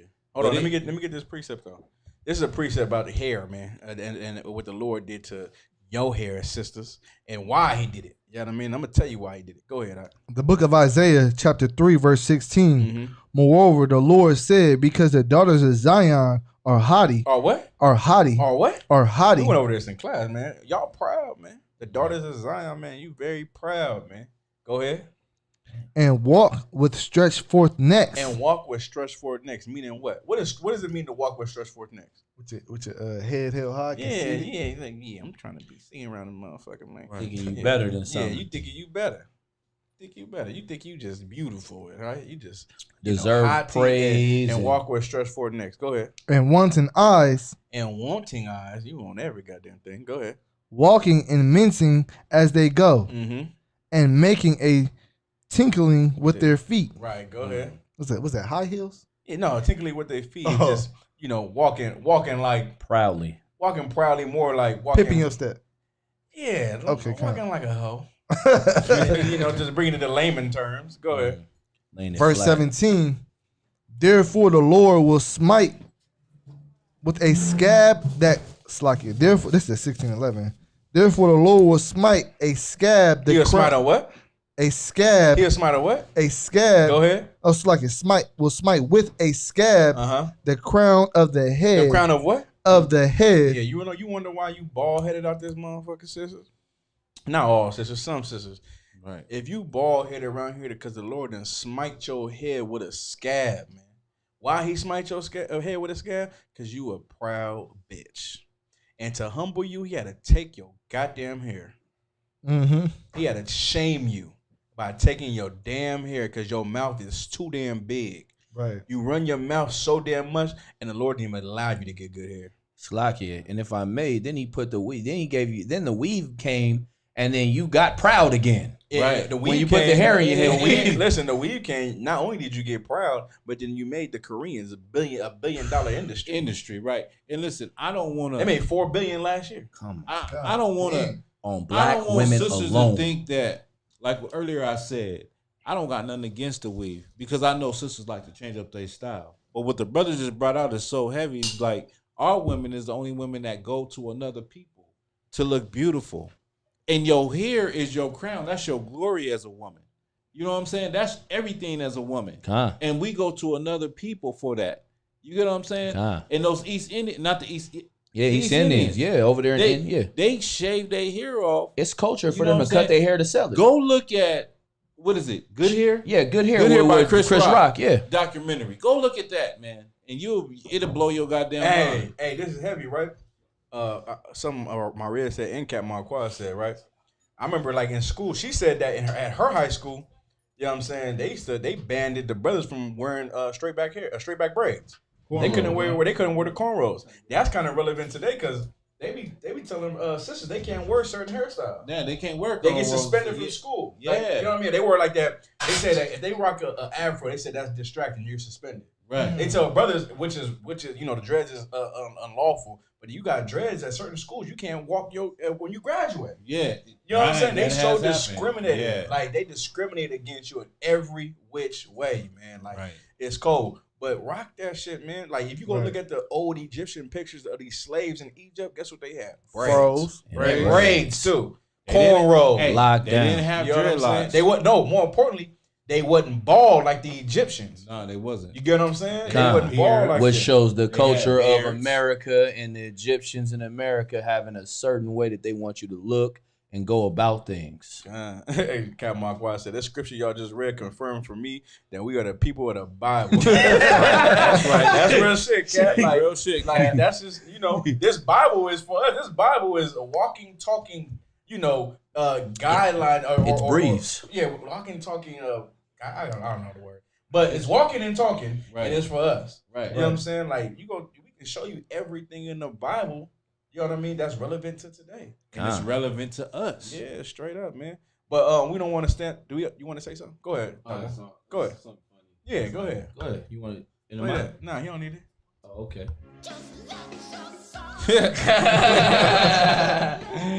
Hey. That's hilarious, man. And I'm gonna tell you something else. Man. Y'all lucky that the Lord took my hair because I'll be killing all y'all niggas in here with my hair and shit. But that's beside the point, you know what I mean? Anyway, I always love to say that. But in a twinkling eye. Yo.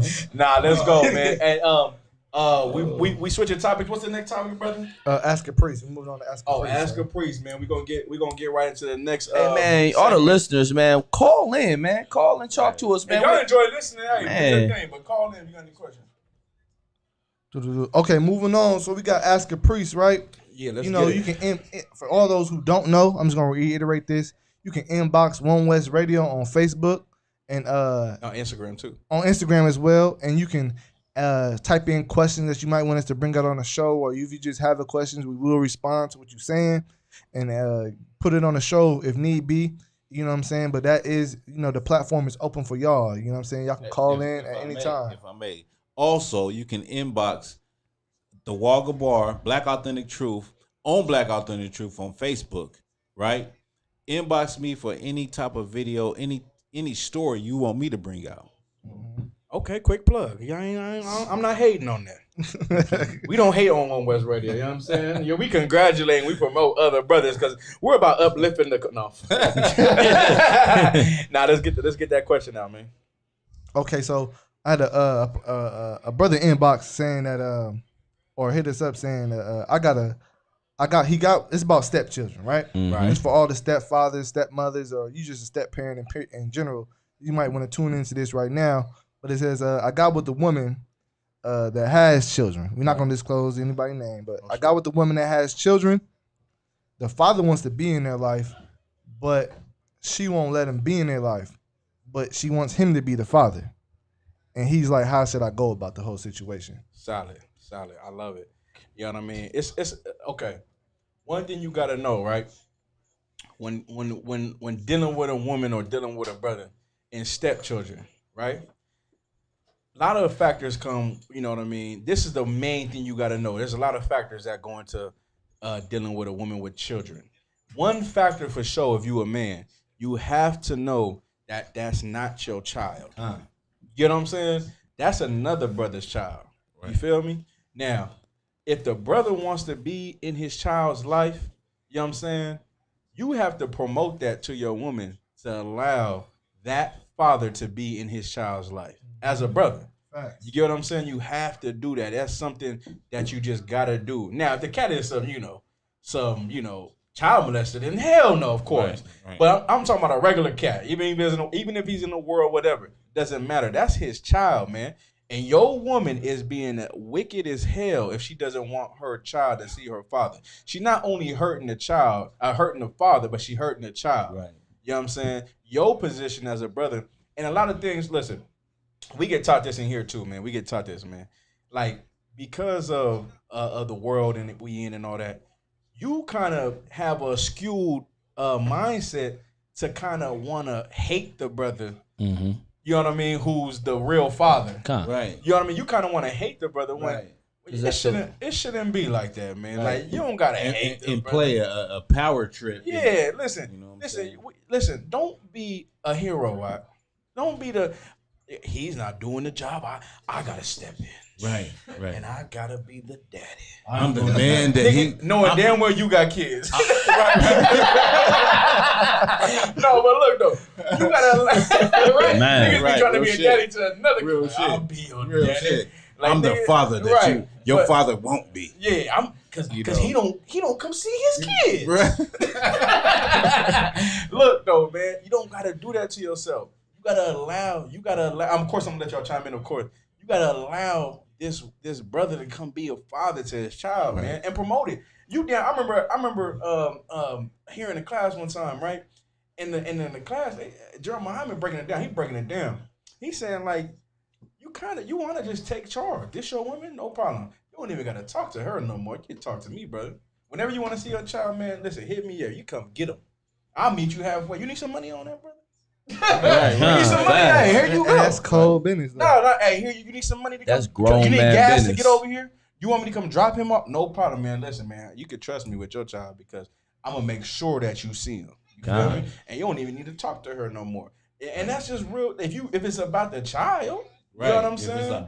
If it's about the child, I wouldn't have a problem with that. Now, you got some brothers who want to be the child's father. Ain't nothing wrong with that either. If you want to be the child's father, you got to understand that one day that child is going to say what? What is that child going to say to you when you want to be overbearing father? What is he going to say?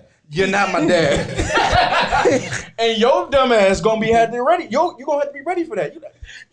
Hey, gonna be heartbroken. right. And it's gonna be like, brother, why would you say that? Like, this little nigga. I saw a meme. I saw a meme exactly what you was talking about. It was like the stepfather was like, man, it was the boy and the father figure. And he was like, man, I can say something to make you mad. The stepson was like, I can say something to make you even madder. Yeah. He was like, man, he was like, I'm not your dad. He was like, I know, I met him.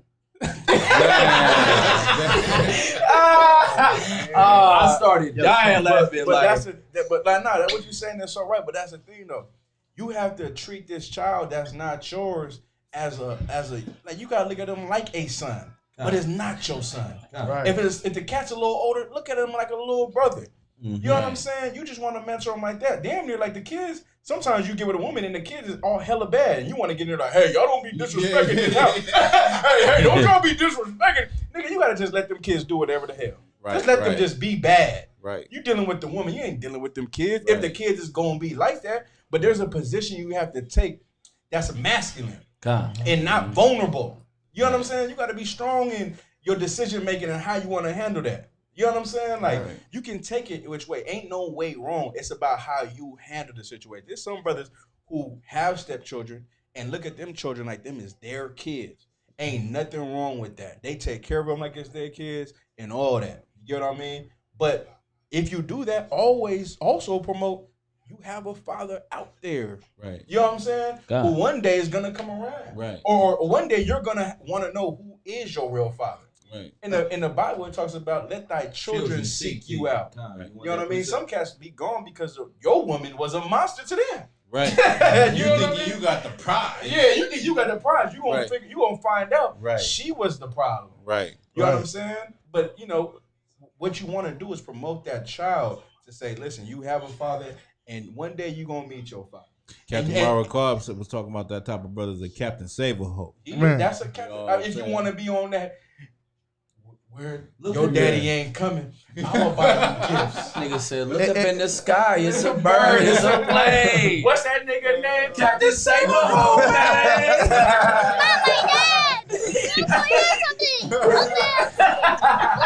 No, but look though. I mean, don't just have some real shit though.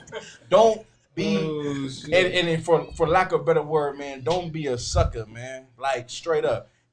Some kids is gonna be good kids, and some kids gonna be bad kids. Right. And one kid is gonna tell you not my dad, and guess what? You gonna be cut that day. Mm-hmm. You know what I love about my kids? You know what I love about my kids? They your kids. They my kids. They mine. They mine. Ain't nobody can take that away from me. Right. You know what I mean? Them is my goddamn kids. And I run shit around. Yeah. Ain't nobody like want to come into their life later. You know what I'm saying? Right. Like, you know what I mean? Said, like, I am him. Yeah, I'm in your life, nigga. Like, ain't no like nigga coming later. You know what I mean? Like, so that's why I love my kids. Cause listen, them is my kids. You know what I mean? Like, I like for real though. Nah, so that's facts. And there's brothers who deal with women who got other kids, and that's fine too. But you know that daughter or that son has a father, and be a brother to him by allowing him to get every opportunity to spend time with his children. There's some cats behind child support that can't come see their children. Right. They behind on payments. Right. What that mean to you? You know what I'm saying? God. You gonna be like, nah, no, babe. He can't see him because he 3 months behind. Nah, hell no. That's some bitch shit. Looking at her That's like some bitch shit. Like for time real, for a new woman. That's what I'm saying. Like you gotta really go into it without a fucked up mindset of thinking, oh yeah, no, I'm the dad. I'm here every day. Right. I pick you up and drop you. Right. Remember when you was hungry? Right. Who picked you up from school every day? Can I add something? Oh. Go ahead, Crossman. I was gonna say, like, I would advise all brothers and sisters that enter into a step-parent relationship. You know what I'm saying? Just don't have the child call you mama or call you dad. You know what I'm saying? Yeah. Because it's just don't force them to. Yeah, definitely. Don't force them. Yeah, definitely. Some kids gonna want to say. Yeah, and that's all right. And that's fine. Nah, but finish, Cross. You was right. No, that's an excellent point. Like, definitely don't force them to call you dad or call you mom, and you as being the biological parent, you shouldn't want that for or even try to put that on that person. You know what I'm saying? You shouldn't even try to put that on that person. Let that person warm up to your kids and build that relationship with your children. And it can be something that's just natural, and they have that, how you said, brother or mentor type relationship, and it don't got to be nothing forced or organic, because in actuality, a woman that wants the step parent to call, wants another nigga to, how am I saying this? Wants another man to be called dad rather than the biological father, really just wants you to replace their father. Yeah. Right. And once, sorry. No. I mean, if I could, you finish. Go ahead, finish. Huh? And wants you to be the dad, and is really taken away. It's really just a jab at him. That's the biological father. Yeah. It's not really a jab at. It's not really nothing to big you up to make. I mean, she's saying it and might promote it to you like, oh yeah, because I love you, and we be together. Right. But it's really a jab at him. Because she still loves him. Right. I just about to say. So you're a rebound father. Yeah. You're a rebound dad. Like, why you hate the nigga? Yeah. Like, what's the problem? Like, I wouldn't want, like, if I step into this situation, I wouldn't want your kids calling me dad. I'm Karatiza Banya. You know what I'm saying? I mean, if they warm up to it and they respect me as such, then I mean, I'm going to take care of them as my kids, but I don't want to be called dad. You know what I'm saying? But coming from the truth aspect, it's like, it's supernatural because it's like, I don't want that role. Like, I'm with you. Yeah. Like, you know, they have their father. Fact. You know what I'm saying? And that's my brother. I don't even know the brother, but he's my brother. You get what I'm saying? And guess what? I require my brother. Come see your kid, man. Hey, if you can, no problem. But when you ready, man, let me know. Hey, right. There's no closed door over here. Yeah. The door is open policy for you for that. Listen, you behind there on payments? No problem, bro. Matter of fact, listen, you want me to meet you somewhere with the kids? Hey, if you I want could, you want to spend some time? Meet me at the park. If I could, I got an account that it goes so heavy because I deal with this, you know, family. I mean, I don't deal with it personally, but I know family that deals with this.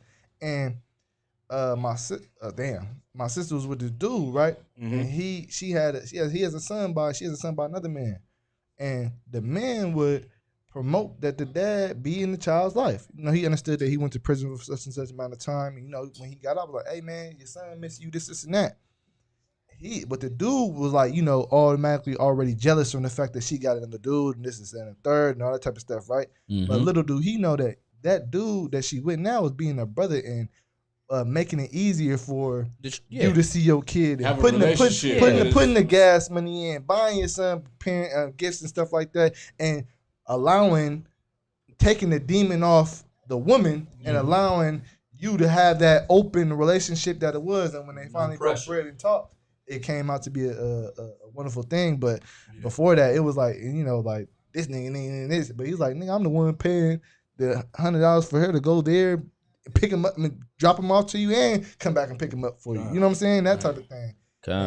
That's why I say communication between the men is key. That's what I meant at the end of the day, y'all got to understand this, you know what I mean? When you're dealing with a woman that has children, make sure you're mindful about how you go about it. Pay attention. Don't just be slow about it. Don't find you, because you're going to find yourself jammed up real quick. Nah, for real. And go ahead, please. No, it's like it. You know what I'm saying? You don't want to get jammed up, man. And this is another thing for brothers that step in a situation like that, you know, on both sides of the spectrum. You know what I mean? Some brothers take the role, man, you know, I'm a father figure. You don't have to call me your father. I'm not your father, you know what I mean? But I'm going to be like a dad here for you. Mm-hmm. And some brothers take the, like, nah, man, if you want me to be your dad, that's cool. You know what I mean? I understand it. I'm not really your father, but I'll be that for you if that's what you're missing. Nigga because come in there like baby boy. Yeah.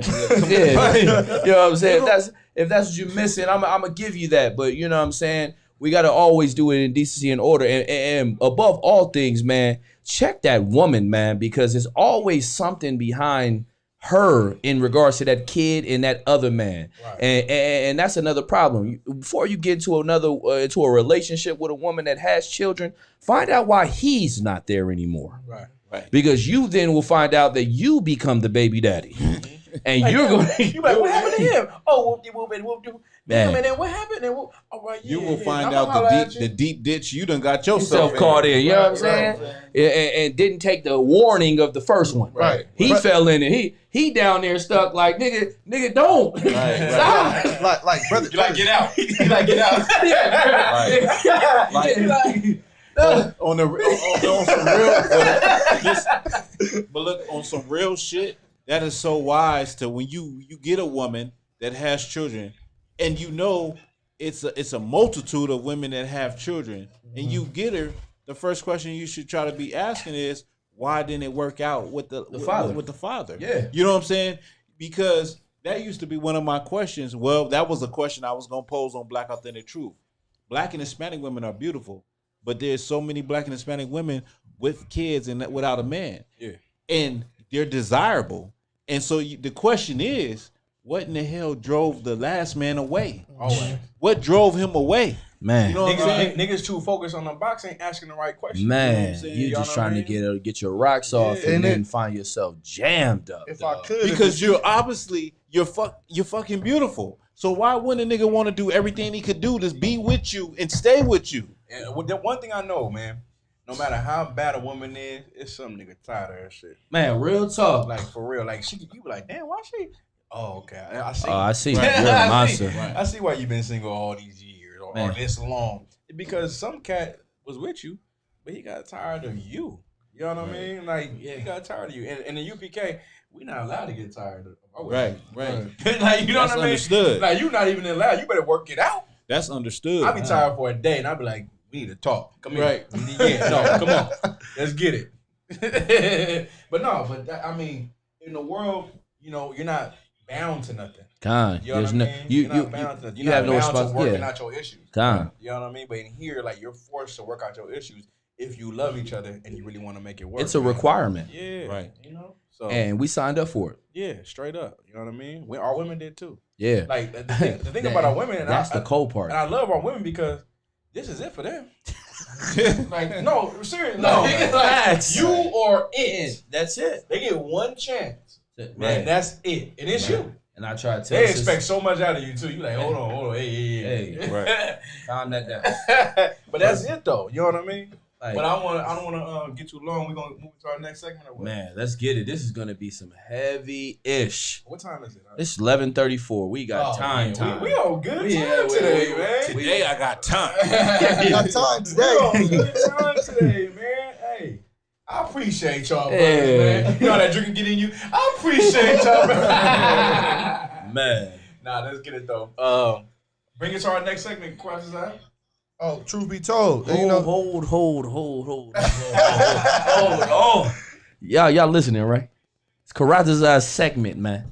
We got to put this on a T-shirt, man. Yeah. Truth be told. Let them know, man. Got some ideas. By the way, I got some written up already. Yeah, I'm saying truth be told, Karataz's, man. Let them know what time it is, man. Yeah, man. Truth be told, and I think it's an excellent reason that brother called in earlier. It was a segue. Yeah, it leads right into this right here, man. And truth be told, let me get it real quick. Truth be told, man, smoking weed makes you a drug addict. Whoa. Come on. Truth be told, man, you smoking that weed makes you the same. You a damn drug addict, man. Facts. Man. And that couldn't be more of a heavier statement because our people suffer from that addiction. Like I don't want to be too long with it. I know we're gonna all hop on this thing like you know, white on rice. You know what I mean? But that weed, like, I know so many people that smoke weed. You feel me? Like, and I get it. You know what I mean? I used to get high all the time, nigga. Like, we all did. Yeah. Man. We just getting high. You know what I'm saying? Like, but that weed is such a trick. It's such a tricky drug for people who are in the world because of the things that they think weed is. Mm-hmm. You know what I'm saying? But the seriousness of it, I know y'all gonna touch on this too. The seriousness of being a drug addict is, drug addict for sure. But definitely a pothead or a stoner. What the other terms? I'm a stoner. A pothead, all those things. Is this though? You don't think you're a drug addict. you don't. That's the problem. Like, you get high about 8 times a day and don't think you got a problem. Hey. Yeah. It's from the earth. No, but like they don't think they got a problem getting high all day. How is that not a problem? They be like, wake and bake. What else? Let's go get something to eat. Hold on, wait, man. I gotta roll this up real quick. I can't even eat. I have to smoke first. Yeah. Let's go watch a movie. Hold on, let's get high first. Yeah. Let's go. You know what I'm saying? Hey, I'm about to go to the store. Let's roll one up.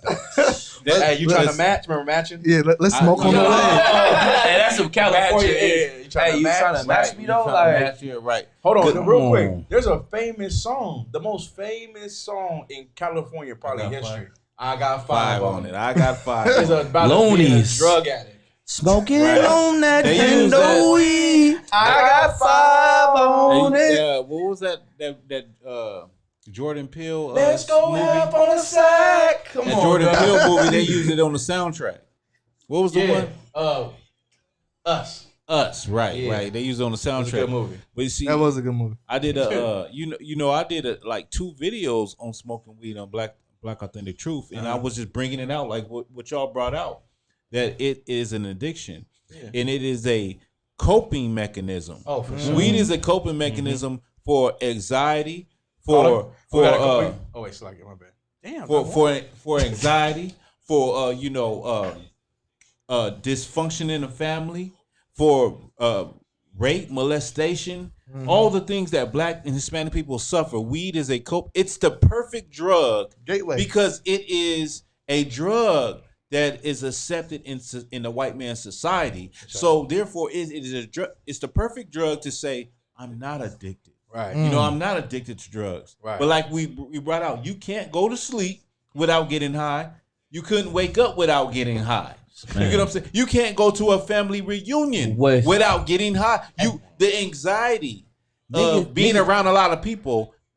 I gotta get high, nigga. You rolling up? We rolling up. Hey, that is the thing, man. Remember this? Oh, I got you. Remember this though? When you was high, and you used to come like I remember Thanksgiving. I celebrate Thanksgiving, and you gotta go get high before Thanksgiving, right? Man. And then like the brother you with, right? You, your cousin, your homie, whatever. You like you going back, and people in the house probably don't accept the weed, like your grandmother. Right. So what your dumb ass say? I smell like weed. Right. Hey, smell me. No, you good, man. Yeah, you good too. Right. Knowing both y'all niggas loud in the mother. My eyes red. My eyes red. Tell me how many niggas went and bought Clear Eyes just because. I had Roto. I kept some Visine. Nigga ate some Visine. I kept some Visine. Come on. But this is the thing though. Like recently, this was just like the day before yesterday. A couple got out the car and they was hotboxing, and the smell hit me, and it reminded me of when I was at the lowest point in my life. You know what I'm saying? It reminded me, like, you know what I mean? Like before the truth, it took me back, and I'm like, God damn, like that's what that smell does. Like, you know, like when you first get off of weed, it's like what. You know, you like I can't be around nobody that smoke weed, but you know, you be in the truth a couple of years, man, and you can be right by somebody that smoke weed and it doesn't even bother you. That shit stank too. But for some reason, it triggered something. Like when I was at my lowest point, I used to roll up when I woke up, and when I couldn't go to sleep without getting high. I had to get high to go to bed. You get what I'm saying? And you can say that to weed smokers. Because you've been there. We done smoked for so many years, and they look at us like, nigga, get the fuck out of here. That shit ain't addictive. No, nigga, it is addictive. Man. And look, can y'all dissect what I'm about to play for y'all? Please. Go ahead. Speak on that. I want to say this real quick. You got, and it's you have a problem or it's a drug addiction, just like you can correlate to crack addiction. Right. When you abandoning your kids for just to go get high and that, right. just to go get high on crack. You do the same goddamn thing for weed. You leave your kids up in the house, or you go to the car and want a hot box and go because the nigga pull up and he got 5 on it and y'all about to piece up and smoke, or he got the weed, or you see family members you ain't seen for 5, 6, 7, 8 years, like y'all mentioned the Thanksgiving thing, and you putting weed before them. You see what I'm saying? Right, same thing with your kids, same thing with your family. Also, we brought this up when we were talking about it, the council. I mean, not the council. We brought it up in the council, but the names that you calling yourself. It's like you calling somebody a crackhead, you calling your goddamn self a pothead. Right. You know what I'm saying? And you're doing shit that a crackhead would do. You going over there, you scrambling all on the ground trying to find all your roaches because you ran out of weed and the weed man ain't picking up his phone. You hit it right on the head. You scraping that resin. You know what I'm saying? Out your bowl. Looking for the doobies. Looking for the doobies. You just a full blown crackhead in that resin though. You smoking straight tar. When I was making the video, Lahab said that he reminded me. Also, make sure you say they be looking for the roaches and putting them together in the ass. Like you get about 9 roaches, you got 4. Yeah, you got 4. Tell me that ain't. Listen, tell me that ain't no crackhead shit. Like black people want to shame people that's on dope and crack. Nigga, use a crackhead. You're on dope. You don't want to admit it though. Man, if I may real quick, and this is the cold part, right? I'm going to bring some little statistical facts so those listeners, you know, we like to educate you a little bit. But, you know what I'm saying? You didn't smoke weed because you thought it was cool. Smoking weed is white people things. Real talk. Being 420, remember 420? Yeah, 420. I mean, Hitler's birthday. You know what I mean? That's white people stuff, man. It's hippie. It comes from all that type of stuff. I'm gonna read something for you real quick. For you educated people, you know what I mean? I want y'all to go on your Google machines and type in EA2233. It says THC or EA2233 is a synthetic analog of THC, which was invented in 1949 during the attempts to elucidate the structure of THC and its active components of cannabis. Y'all talk about loud. Y'all talk about your weed colleges. Y'all talk about going in and creating these things. Man, this was pushed on you. How they push cocaine in the 80s, in the 70s for Reaganomics, they push the weed on you now, man. The white man is the real scientist, man. He's the real one that is doing what he's doing, man. You think that you smoke because you want to smoke? You smoke because you were told to smoke. Right. You smoke because you was told to do. It was a thing to do. And then he pushed it on your rappers. He gave them millions of dollars to make it cool. Right. You know what I mean? I know you wanted to bring something out. Please, you want to bring something out? Please. You a hype. Man, ain't nothing wrong with smoking weed. Weed is from the earth. God put this here for me and you. Take advantage, man. Take advantage. I'm in love with Mary Jane. Hey, that's what they say about weed is from the earth. But I dissect it though, because what he said it was what every pothead said, every drug addict said. But this is the thing though. Remember that in this movie, right? Smokey was a pothead, right? And he went to go get Craig high because Smokey was trying to do one thing that potheads do, and that's escape reality. Right. And in him escaping reality, his reality was he needed to pay a big worm $200, right, or else. So he brought this cat in, right, to smoke the weed, because if he smoked the weed with him, he's the problem. He's a part of it too, and he know that Craig will shoot back. Right. So he like, we gonna get high. I'm gonna get you high because like I got problems. And that's the problem about weed, though, for a lot of brothers. And that's cold as you said it. That's the missing part. Yeah. He smoked it. He tried to get him to do because he wanted you to help his problems that's out. What I'm saying. So go ahead. I'm sorry. No, real quick. So, no, but I'm saying though, weed for a lot of brothers, you know what I mean? It might not be for one or two brothers, but for a lot of brothers, the weed makes you. Pass on the bottle. Makes you escape the reality that you have to live. Remember, Cat Williams is famous for saying it. Right. Man. Cat Williams said what? Cryptocurrency. Fuck them bills. He said, man, I got these bills. And he just hit that weed and you be like, man, fuck this shit. I've been having candles. I've been wanting to light. Right. And it was funny, but it was so relatable for everyone that gets high, because it's like you get on that weed and it's like, I don't got no problem. Man. And in here, that's why God is against the weed, because it takes away the mentality and the spirit of a warrior. God. You know what I mean? Makes you docile. So a lot of cats, they got problems at home because a woman is over them and talking down on them. And to cope with that is to get high. Or they're afraid. Yeah. They're afraid of life. Right. They're afraid of the struggle. To cope with it is to get high. Is to get high so that you can get away from it. Like I said earlier, it's a coping mechanism. Damn right. To cope with it. And like I was saying also, is like we are the perfect people to get high. Like we are the perfect guinea pig. Like Captain Quan brought up, you said the number. What is it? What, EA2233? What are you talking about? Right. That was it was invented. Right. So we are the perfect people for that invention. We are the perfect people to get high, because the trauma that Black people and Hispanic and Native Indian people have suffered throughout the years is generational. It's passed down. And I just want to go into that real quick. Trauma is passed down. You feel what I'm saying?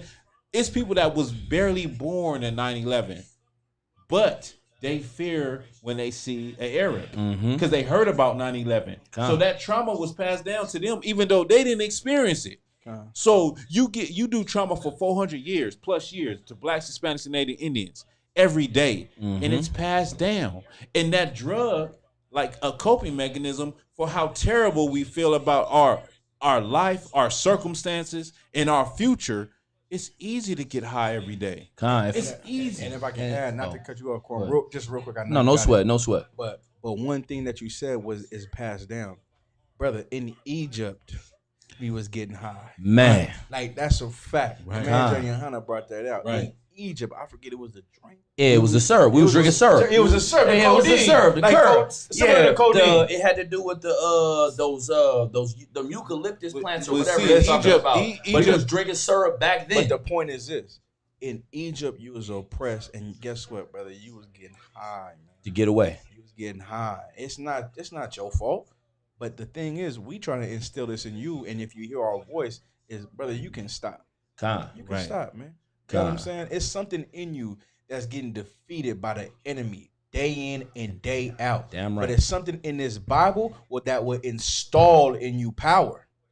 You know what I mean? And defense against those addictions. And you talking about weed? I got you like you talking about weed? I mean, goddamn crack, man. Give me Proverbs 16-27, just one precept, just to bring it out in the Bible. They think we just talking about opinions, brother. This is in the Bible, man.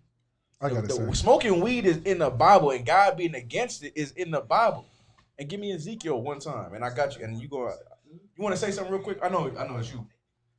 Make it quick if you could. Like, just wanted to add that when they passed the law in California, they legalized weed and whatnot, like. Mm-hmm. Blacks and Hispanics were excited, thinking, "Oh, it's going to be legal, like you're going to be free out of jail." But today, what's happening?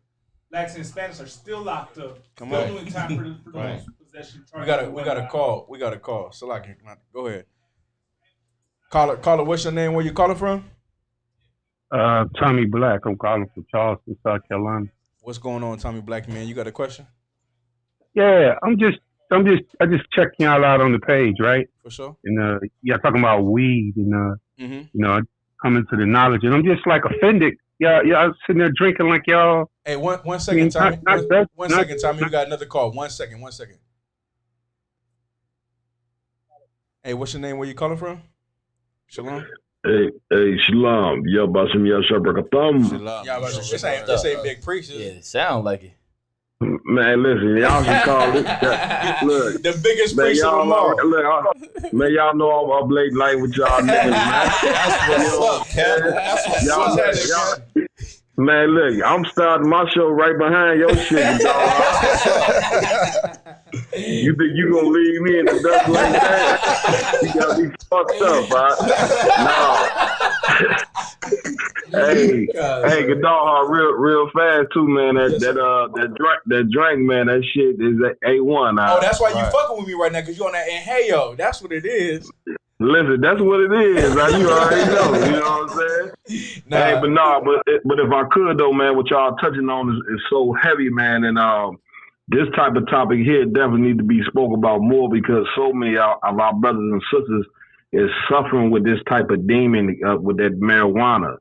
You know what I'm saying? Me myself, that was a big demon I had to get past before I came in the truth. You know what I'm saying? I've been in the truth going on around 10 years. I came in like around 2011.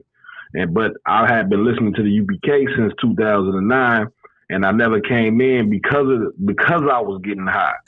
You know what I'm saying? And like y'all was bringing out, like y'all was saying, like brothers is getting high because of the society that we live in, man. Mm-hmm. You know what I'm saying? Like, damn near you need, you know what I'm saying, from the oppression, you need some type of medication to deal with everyday shit. You know what I'm saying? So that's why brothers is not just weed, but cocaine and crack or whatever the damn case may be.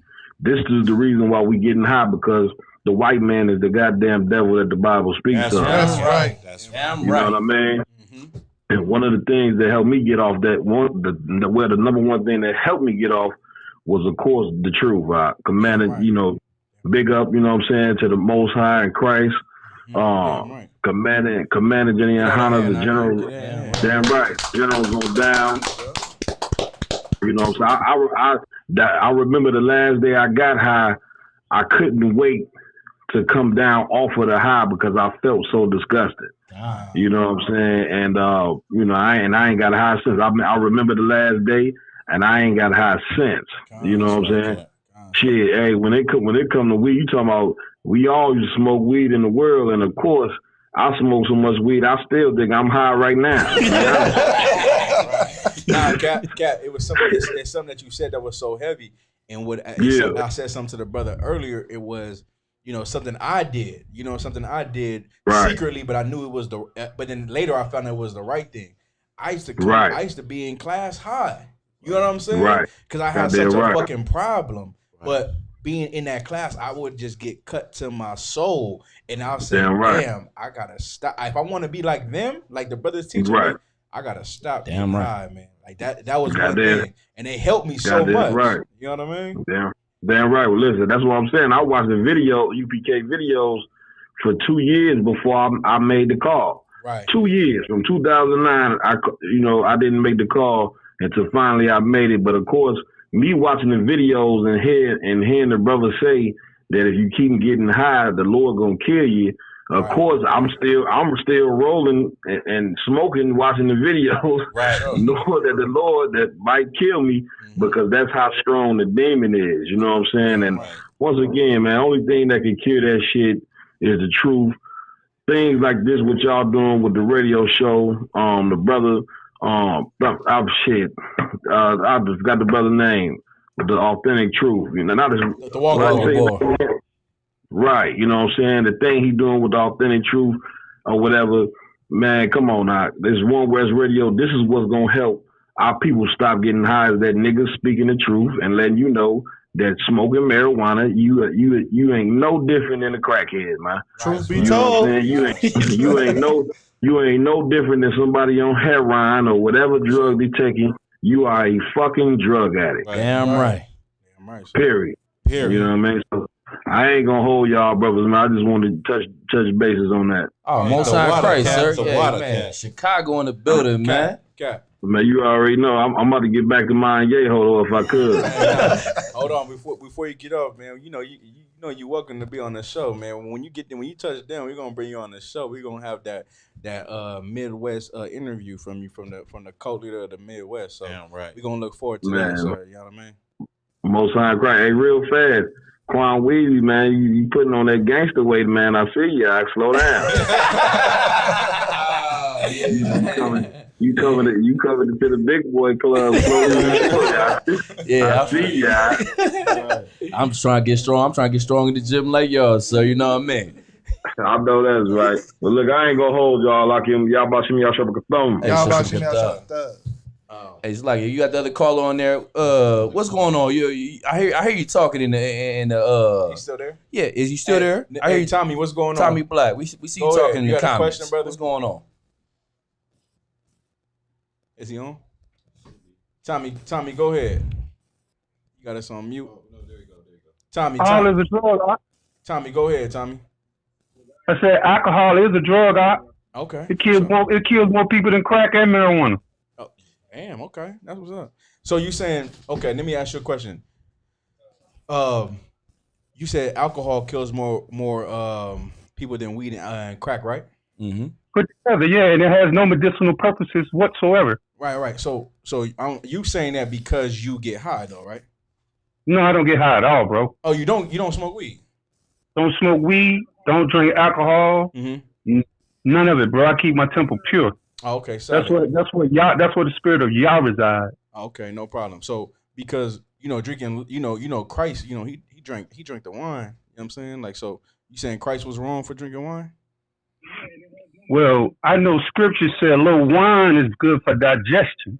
But you know what I mean? But it also speaks in the scriptures that we should not be drunkards. If we're men and so wait, hold on. So am I a drunkard to you? No. I brother, I ain't called you one name. I just said I heard. So what's I'm trying to understand why you said what you said, because you came off like I'm trying to alcohol was a drug. I'm trying to explain it, but you keep interrupting me. Go ahead.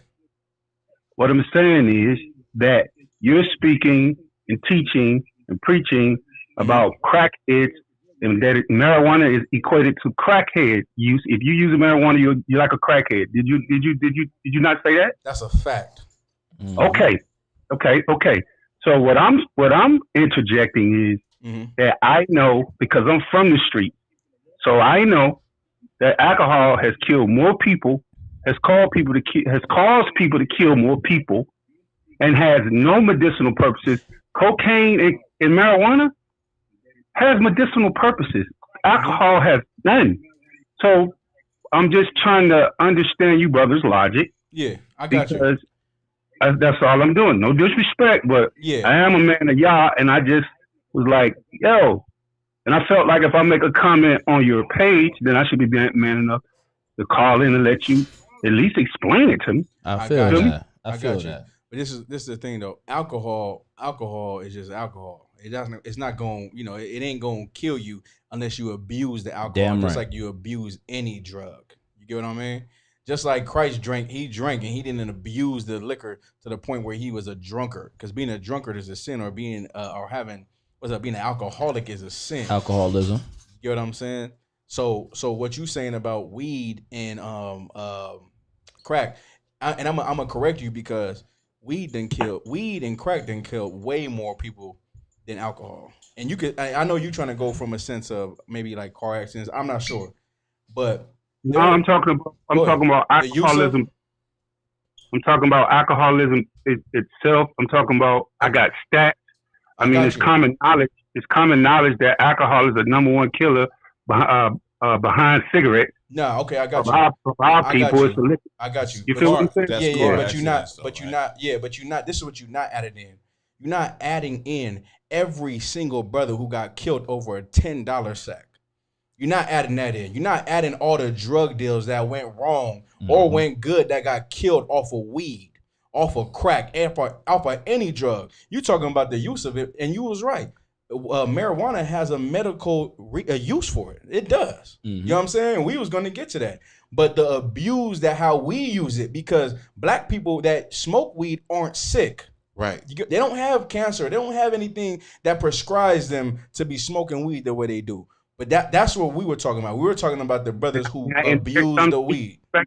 May I interject something respectfully? Go ahead.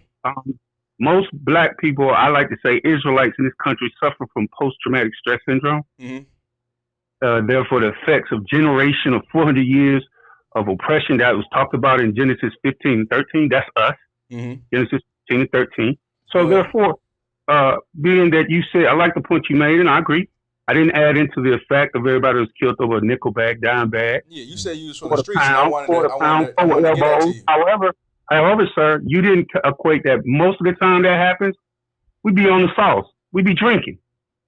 I know I come from that life, and not bragging, but I come from that. And I struggle. I got the and I ain't just talking. I got the wounds to prove it. I got the scars to prove it physically and mentally. But I praise Yah that He raised me up out of that, and I'm just listening, bro. And I see a lot of people, with this movement, they taking this awakening like it's some kind of fad, and I take it very seriously. Right. I don't judge, but I have to use my judgment to be able to be a holy man. I strive to be a holy man. I understand all that. I understand you trying to be a holy man. But if you do? Yeah, I do. So let me ask you this, and then hold on. I'll let you talk. Let me ask you a question. I'll just let you talk. Just be quiet. Just be quiet. Be quiet. Hold on, bro. I want to ask a question. Be quiet. I just let you speak. I want to know what scripture where Jesus drank at, and then you go ahead and talk as long as you want. I'm gonna listen. Okay, I'll give you a few precepts where Jesus was drinking, and I'll show you a precept where Christ said He won't drink again until He with us. I'll give you both of those. But you say you from the streets, right? So if you from the streets, fortunately, yes. You want. So what you saying is you say you a holy man that serves Yah, right? I strive to be a holy man, yes, sir. You strive to be a holy man that serves Yah, right? So you strive to be a holy man that serves Yah. Yes, but sir. It sounds like, and correct me if I'm wrong, it sounds like you are okay with people getting high because they have post-traumatic stress syndrome. No. That's what it sounds like. I'm saying it sounds like. And you correct me. Let me clarify, and I'm gonna let you talk. Go ahead. I felt offended because it sounds like you being hypocrite. 1 minute you sitting on here talking about marijuana and crack, but y'all drinking. Okay. Y'all pouring up. So if I may, matter of fact, pour me another shot. Yeah, if I may, go ahead. If I may, listen, brother. This is the part that we I want you to understand context, right? Hold on, Quan. Hold on. I want to hear him. And you said pouring. You said pouring up. We drinking and we being hypocrites. Do you see me lighting up a blunt? I didn't say nothing about pouring. I said you pour. You mean You just said pouring up, brother.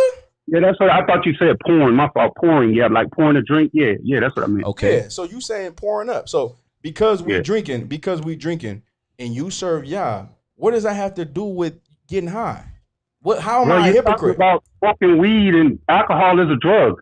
So what? And that's true. Okay. So what does alcohol got to do with anything? I guess nothing, bro. You missing the point. No, I'm not missing the point. I'm trying to understand your point. You're not making a point. That's I feel like you being. I feel like, yeah, I'm making a point. You don't want to accept it. I feel you're being hypocritical. How? Okay.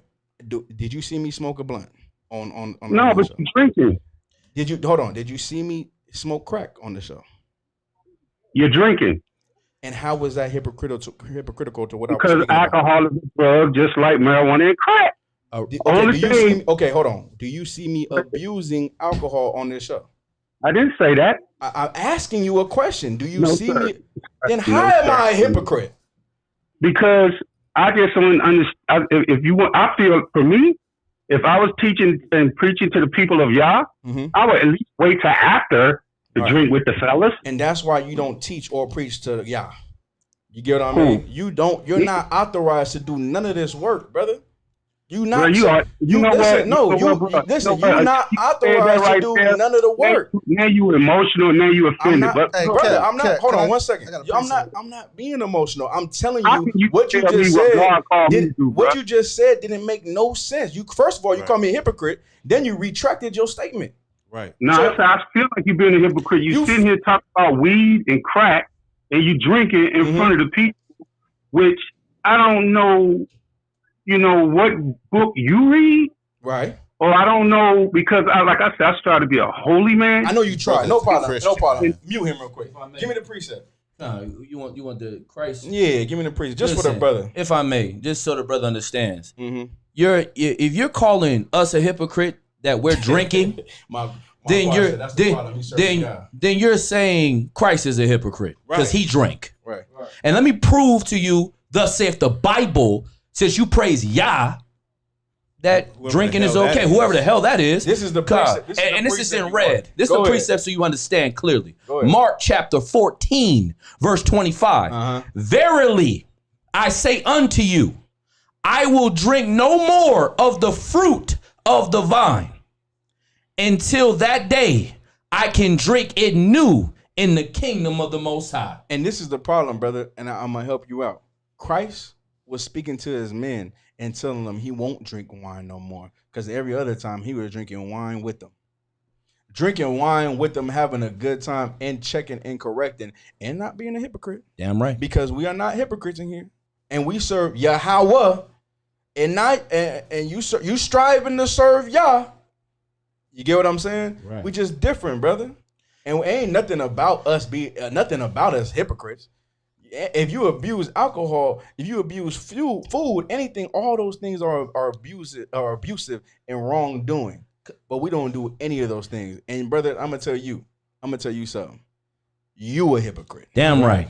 You're a hypocrite. And you don't understand this Bible. Go ahead. If I may. Can we get the one with the wine bibber when they call Christ a wine? We'll get the wine. But if I may, like Cap was bringing out so heavy. What's his name? Tommy Black. Your misunderstanding of the entire circumstance is simply this: there's drinking, then there's the abuse of drinking. Right. There's eating, and then there's the abuse of eating. Right. That's like being an alcoholic and a drunkard is a sin. Gluttony for eating too much is a sin. But you have to eat to nourish your body. Even the Bible says that in days of sorrow, drink so that you can forget the hard times. Right. That's the Bible. Go read that in Proverbs. The problem is, brother, is you are soft. Right. You are in your feelings. Like the whole time you said, Christian, you said, I'm not in my feelings, but I don't feel that that's what you're doing. Then what are you really saying? The problem is that you support drug addicts. You support sinning. Because if you did not support those things, you would be supporting us telling our people to stop being lost underneath marijuana, right. to stop being lost under sin. Damn right. That's what the purpose of this whole truth be told is to tell our people the truth that hurts their goddamn feelings, man. Bring him back on. Please. Tommy Black. Can Tommy Black, you there? Bro, yeah, can I ask you a question? I know y'all muted me. I know we had to. Go ahead. It's all good. Y'all You're don't call talking me nonsense. soft. Y'all don't call me soft. Yeah, I mean, it's all good, bro, because, see, I'm not going to get emotional. I really, first of all, I want to thank you guys for allowing me on your platform, you know what I mean, to allow me to ask my question. You're welcome. I felt like, I'm not a coward at all, so that's why I wanted to call. I want to just be I'm not no internet thug or nothing like that, so I wanted to call in, but I appreciate you guys giving me the time. I think I have an understanding of why you guys are doing what you're doing. However, I just wouldn't do it, and it's no judgment. Ain't no problem, brother. And you you just go keep striving to serve y'all, and that's fine. Yes, sir. Yeah, you do your thing. You do your thing. You know what I mean? And we'll do ours, and then we'll find out who lands on top. We'll find out who lands on top. Cap, can I hit him with a preset? I guess we'll see each other when we get there. Peace out, bro. No sweat. Hey, where was we at? We was breaking. Hold on. We was breaking Can I down. still hit this preset? Yeah, go ahead, right? This I want to pull this preset for just to educate the people and Tommy Black if he's still listening now, watching. Ecclesiasticus 31, because it touches into what you were saying as far as it touches in on how y'all was saying drinking in moderation and not getting drunk and things of that nature, right? It's Ecclesiasticus 31:27. Another call? Oh, Slacky, my bad. Take that call. Yeah. Caller, just hold on real quick with us. Well, hey, 1 second, caller. We're going to put you on hold for 1 second. Go ahead, Adam. Ecclesiasticus 31:27. Wine is as good life to a man if it be drunk moderately. What? Right. Read that part again. Wine is as good as life to a man if it be drunk moderately. And that's the purpose of when we bring it down. Moderate. You said, the Cap asked you, are you saying that we're drunk? And out of your own mouth, you said, no, I'm not saying you're drunk. So then what are you saying? We're drinking moderately, as anybody can drink moderately. You know what I mean? We're responsible men up here. Go ahead. Please. What is life then to a man that it is without wine? For it is made to be for it is made to make men glad. Come on. Wow. It is made to make men glad. What is the point of that? Man, drinking wine moderately and responsibly helps you have a good time, helps you relax, it helps you calm down. Like we doing right here. Yeah, and that's what we doing. Right. Being a little bit more relaxed and understanding. And that's what Can I get this preset is. real Come on, quick? sir, please do And then your we're thing. going to answer that call. But let me get this preset right quick. And he ain't ruined my good day. Can I say something though? Hold on. Let me read this real quick. Pour me up. Pour me up. You know what I mean? Matthew Pour me 11. up, hey, Let me see your pour me cup. some. I'm gonna call this. Pour me up some of this Commander Junior Yohana right here. Right. This is that Commander Junior Yohana right there. Shout out Commander Junior Yohana. This is when I say get this. Hey, go give me that Commander Junior Yohana. You should know what I'm talking about. You know exactly what I'm talking about. You know what I mean? Go ahead, read that for me, brother. Matthew 11:19. The Son of Man came eating and drinking. Eating and what? Eating and drinking. Go ahead. And they say, behold, a man gluttonous and a wine bibber. And a what? And a wine bibber. And a what? And a wine bibber. The people call Christ a drunk. Tommy Black. The people call Christ an alcoholic. Tommy Black. The people called him this, but the people was wrong. I know you were wrong, Tommy Black. I know. Remember, Paul said. What? I mean, the Bible says what? Christ was perfect. He didn't sin, man. Right. He didn't sin, and guess what? And he drank, and he drank so much. They said he a wine bibber. He need a bib when he drink. Right. God damn it. He's turning water into wine. Right. He's a wino. hey, he's a wino. Hey, so it was so good too. Yeah. And the brother came up to him when his mother was pressing him, and the brother came up to him and was like, "Surely you saved the best for last." Well, hold on, real quick. And then on top of that, you know how you know Christ ain't no alcoholic? You know how you know? Because he ain't touched a taste of alcohol since. Right. Alcoholics can't do that. In moderation. Come on, man. In moderation. He stopped drinking. What the Karatazar He didn't stop drinking for 2,000 years. Plus some time. You feel me? So knock it off, Tommy Black. You listen, like you get high, brother. You striving every day, I know, because the day before you got high. Right. Let me hear that caller, man. Hey, y'all about to what's happening, boy? Y'all about to Hey, y'all just took a thumb, man. This Officer Malakwa, man. Y'all doing a hell of a job tonight. I just wanna add a precept to that if I could. Do your thing. Do your thing, priest. Shout out to Houston. Texas, baby. Yeah. Can you hear me? Yeah, I hear you. Okay, it's Deuteronomy 14 and 26. But I'm gonna start at 22. It says, "Thou shalt truly tithe all the increase of thy seed that the field bringeth forth year by year." So what this is talking about the tithe money. So I'm gonna drop down to verse 25. Go ahead. Then thou shalt turn it into money and bind up the money in thine hand, and shalt go into the place which the Lord thy God shall choose. Right. And thou shalt bestow that money for whatsoever thy soul lusted after. Come on, man. Hey, Malakwa. For strong drink. Come on, man. Not only is drinking lawful, but it is absolutely encouraged by the Most High. That's right. Hey, that brother. Hey, that was an excellent precept. And I know you, Malakwa, you drink excellently. I see what you be drinking. You drink very well. And I can't wait to come have a drink with you. Right. You get what I'm saying? And then this is the cold part. For any brother or sister to say that they're an Israelite, drinking is our culture. That's our culture, man. Like to say you don't drink is to separate from your culture. Hey, and if you want to come and cut me or any of these brothers, give me when I'm sloppy drunk, please. Give me when I'm like, give me that precept. Right. Hey, come get me when I'm like that. God damn. But you'll never catch us like that. That's the point. Because you don't understand this business. You get what I'm saying? Hey, Malakwa, hell of a precept, brother. You want to say something else? Come on. So I had one last thing. I said last week I was going to call back with the exact date.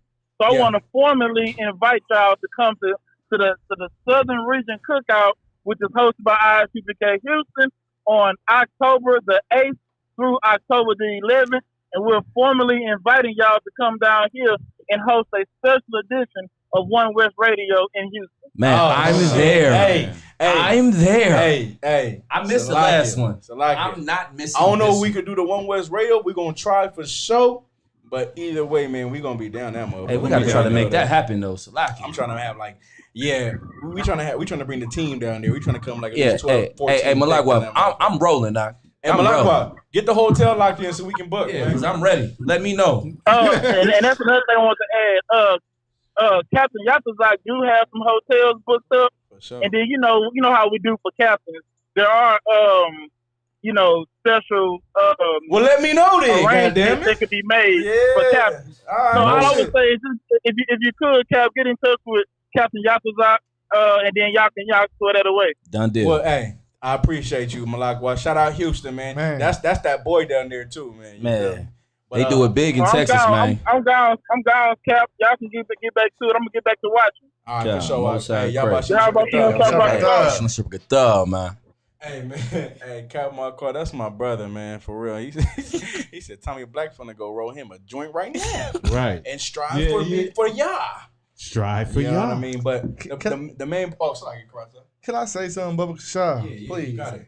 And I'm saying this because it's like Malakwa said, it's so many scriptures that even the scripture I just brought out in Ecclesiastes 31 and 27, it's so, and I still want to read some more on that if I could, but it's so many scriptures that are being brought out about how brothers can drink, how they call Christ a wine bibber and things of that nature. And it's precepts that are against marijuana. It's precepts that are against drugs and being a drug addict, but it's no precepts against drinking wine or drinking strong drink. Right. You see what I'm saying? You won't find that in the Bible. You can pull precepts like Proverbs 16 and 27 about digging up the evil man digging up. He cut himself too, though. Sir. Yeah, but go ahead. And it's so many precepts you can pull on that you trying to say that we hypocrites about drinking. Like, you know what I'm saying? We pulling precepts that are promoting drinking. And if I could, I just want to keep reading on it about the precept because it says, we read 27, wine, Ecclesiastes 31 and 28, wine measurably drunk in the season bringeth a gladness to the heart and cheerfulness of the mind. But wine drunken in excess, like you were saying, wine drunken, if you catch me sloppy drunk, or wine drunken in excess, make bitterness of the mind with brawling and with quarreling. Right. So we not out here getting bar drunk. fights. Yeah, we ain't out here getting drunk and I'm slapping a brother upside his head and brothers slapping me upside their head and I'm cussing out my woman and I'm beating on her. Right. I'm drinking and I'm having a good time. I'm able to enjoy brotherhood and I'm not doing what goes against the Bible, like Proverbs 16:27 say about a man that diggeth up from the earth. He diggeth up evil and burn it with his lips. And the cold part is this, right?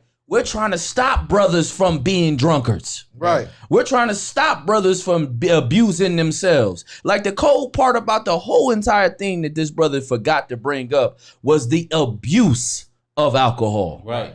If you gonna call me out to say I'm abusing alcohol, then say that. But the fact that you couldn't say that shows that you are a hypocrite. What was the purpose for you calling? The purpose for you calling was what? You wanted to shine a little bit. Right. You wanted to get a little. You wanted to know what it sounded like to be amongst real men. I understand, brother. I'm from the streets. I'm from the streets. Why he kept saying that? Yeah, because he wants. Because that's validation. Who the fuck is it? You don't give a fuck about any of that. What does that mean? And I'm from the. I got the scars to prove it, brother. We don't think, brother. I done been stabbed. Brothers done been shot at. Like, and let me tell you something. The first time I ever met Captain Goodall Hard, I had to look at this brother like, I don't know if I should get in your car. You know why I said that? Because there were bullet holes in his goddamn car. Right. Because real niggas do real things, and that's something we don't have to bring up. Right. It doesn't matter. The only thing that matters if you're striving for Yah, you're striving for Yah, is, man, listen, to do what T-shirt, Korea, you know what I'm saying, is to do what Christ did, man. You know what I mean? If you saying that you striving to be the perfect man, then do as Christ did, man. And look, this is how cold of it, on a twofold aspect of it. You know what I mean? You trying to drink at a cup of Christ drinks of? That's Bible. That's the precept. You trying to drink of the cup that Christ drinks of, then, man, have a little bit of wine. Have a little bit of strong. Come on. Because he did that. Because you know why he had to drink and have a little bit of strong? Because he was going through some stressful shit, man. Right. Just to raise the nation of Israel is not an easy task, man. And if I may add, please, sir, all on his mind, knowing that what he is getting ready to die for his people, man. Right. You gotta think about Nigga, that, I'm man. drinking every day. You goddamn right, I'm drinking. I need something to get my mind right, man. You know what I mean? But you suck at me. This is like I gotta stop, man. If it's Tommy Black. I hope it's not you. Tommy I hope it's not you. Tommy Black, Go put ahead, in them brother. orders for the striving for Yah. Go ahead, shirt. brother. Who is this? Yeah, this Tommy Black, bro. Hey, Tommy. You want some more smoke? What the hell you calling for me, Tommy? Man, what? Tommy, you looking for me, Tommy? Hey, check this out. Man. Like I came back in and looked at y'all because I wanted to see how y'all brothers was gonna handle me, right? But it's all like I only made mention of it because I kind of it was no malice intended. Nah. Hey, Tommy, not to cut you off. I don't got we got zero problems, brother. You get what I mean? You not a problem. It was just the fact that you said things that hits a home for a lot of other brothers, and we had to go in on that. We ain't sweating it out. Like, it ain't no problem between us. You get what I'm saying? No, I'm just the dude by you, my man. I know the dude by you with the braids, and you with the cap, you with the scarf on your head. You said why I kept saying that because I'm ashamed of what I did, bro. Hey, like I'm really ashamed of what I did. Hey, look, Tommy. Listen, Tommy. I'm not even here to. We're not even here to try to clown. Or demean you, brother. Listen. You get up in South Carolina, man. We got a brother in South Carolina by the name of Officer Natazar. He take care of South Carolina. He got a building, man. You hit that brother up, man, and you tell him you from the streets and you want to come in here and change your life and strive for the Most High. Just go ahead and say that, and we gonna leave you with that. It ain't no problem, and we don't got no issue with you. Not at all. You feel me? I just wanted to clear it up. You good. Like, I understand. With the braids, like he got it so emotional. I just think if you want to say something, I'm right here. Nah. It ain't like that. But go ahead. If I may, listen, brother. It's not even. First and foremost, I'm of any brother understand in the truth of me. I never deal in feelings and emotion. But what you took. No. Listen. What you took for feelings and emotion is passion. because I love blood blacks, Hispanics, and Native American Indians. And one of the things that listen to me, bro. Don't interrupt me. I'm gonna give you your time to speak. But this the thing. What you took for feelings and emotion, you mistook for passion. Because one of the things that I take serious is my people. One of the things that I take serious is the narratives that we must destroy. So when you see me going as hard as I do, it's because this is what I am about, period. So it's like Cap was bringing out, it's nothing personal, bro. I don't know you from nothing. And guess what? You a black man, are you not, Tommy Black? You're a black man. And at the end of the day, you're my brother, even if you didn't know that. And that's why at the end of the day, we push things like this because we have to have these conversations. Right. We have to have this dialogue. Right. I have to go through these kind of things so that we can meet where we're supposed to meet at. And then you give you the opportunity to get with brothers, since you said you were striving for Yah, which is Yahweh, according to the Hebrew. Let's get to work then. That's it. There's a brother in South Carolina right now. If you truly about that work, I got the number for you right now. Did you want the number, Tommy ready? Black? You ready, Tommy? For it? Or we just playing? We faking? Oh, he said, hold on. He said, hold on. Okay, 1 second. Let me know when you're ready, brother, because this is the number. There you go. I respect you even more, man. Give him a hand. You know what I'm saying? I respect you even more. Real life shit. And listen. And this is the way, listen, brother, look, Tommy Black, this is how we gain each other, man. Fact. This is how we become one. This is how we become that one body that Christ told us to become so we can get the hell out of here, man. You said you've been going through struggle and you trying to change and be that better man. This is how you change and become that better man. You ready? You got that pen? I got it. Most High in Christ. The phone number is 803-297-1565. And that's Officer 5000. Not right? Now he can't. Oh no, he's still about to be good. Yeah. Private side that. But listen, brother, you call that brother, man. He got a school right now doing excellent things for brothers and sisters in the world and the truth right now in that area under Commander Junior Hanna, man. Man, stop talking about it. Let's get down, brother. I pray that you come to class so that I can see you one day and me and you can have this conversation about how brotherly us coming together it was. You understand? Man. You hear that? Yeah. All right. Yeah. Hey, all right. Hey, Tommy Black. Hey, Tommy Black. Make that call, man. Don't play. Don't fuck around, man. I'll fuck with you on the real now. Now I fuck with you because you sat on the phone. If I word my bond, if I say I'm gonna do it, I'm gonna do it. For sure, bro. For sure. Hey, we appreciate that, man. Hey, with that, man, One West Radio, thank y'all for tuning in, man. Every Thursday. So, like, you want to get a plug real quick? I want to plug. Hey, listen. Check this out. Black Authentic Truth, Tommy Black. Go subscribe to Black Authentic Truth on YouTube and Facebook. I'll be bringing the heavy hitting stories out. For sure, heavy hitting stories. Listen, support. I'll check you out, bro. I'll check you out. No, that's what's up. Yeah. Support One West Radio. You know what I'm saying? These brothers are bringing it heavy. Hopefully, we be in what, Texas? We in Texas. Yeah, we'll be in Texas. Lord willing, we be in Texas. We might go out there Friday. You know what I mean? Hey, I'm there. We'll see. You will see. Yazazak, man, if you ain't know, I'm calling your phone tomorrow. Nah, but we shot the plug, man. Black Authentic Truth. Follow my man Thawagha Bar, Israelite Effect. You feel me on Instagram, right? That's right. You didn't even plug that. Hey, I plugged that for you. Looking out. Facebook, Thawagha Bar on Instagram. Hey, man, we appreciate every one of y'all for tuning in, man. It's One West Radio. I'm Captain Gadar. This is Captain Kwame, Officer Karataza, Officer Dabawan, Officer Thawagha Bar. We got Officer Lahab in the building, Officer Kamadat, Officer Malak Ma, man. We out of here, man. Shalom. Man, subscribe. One West Radio, man. One West Radio.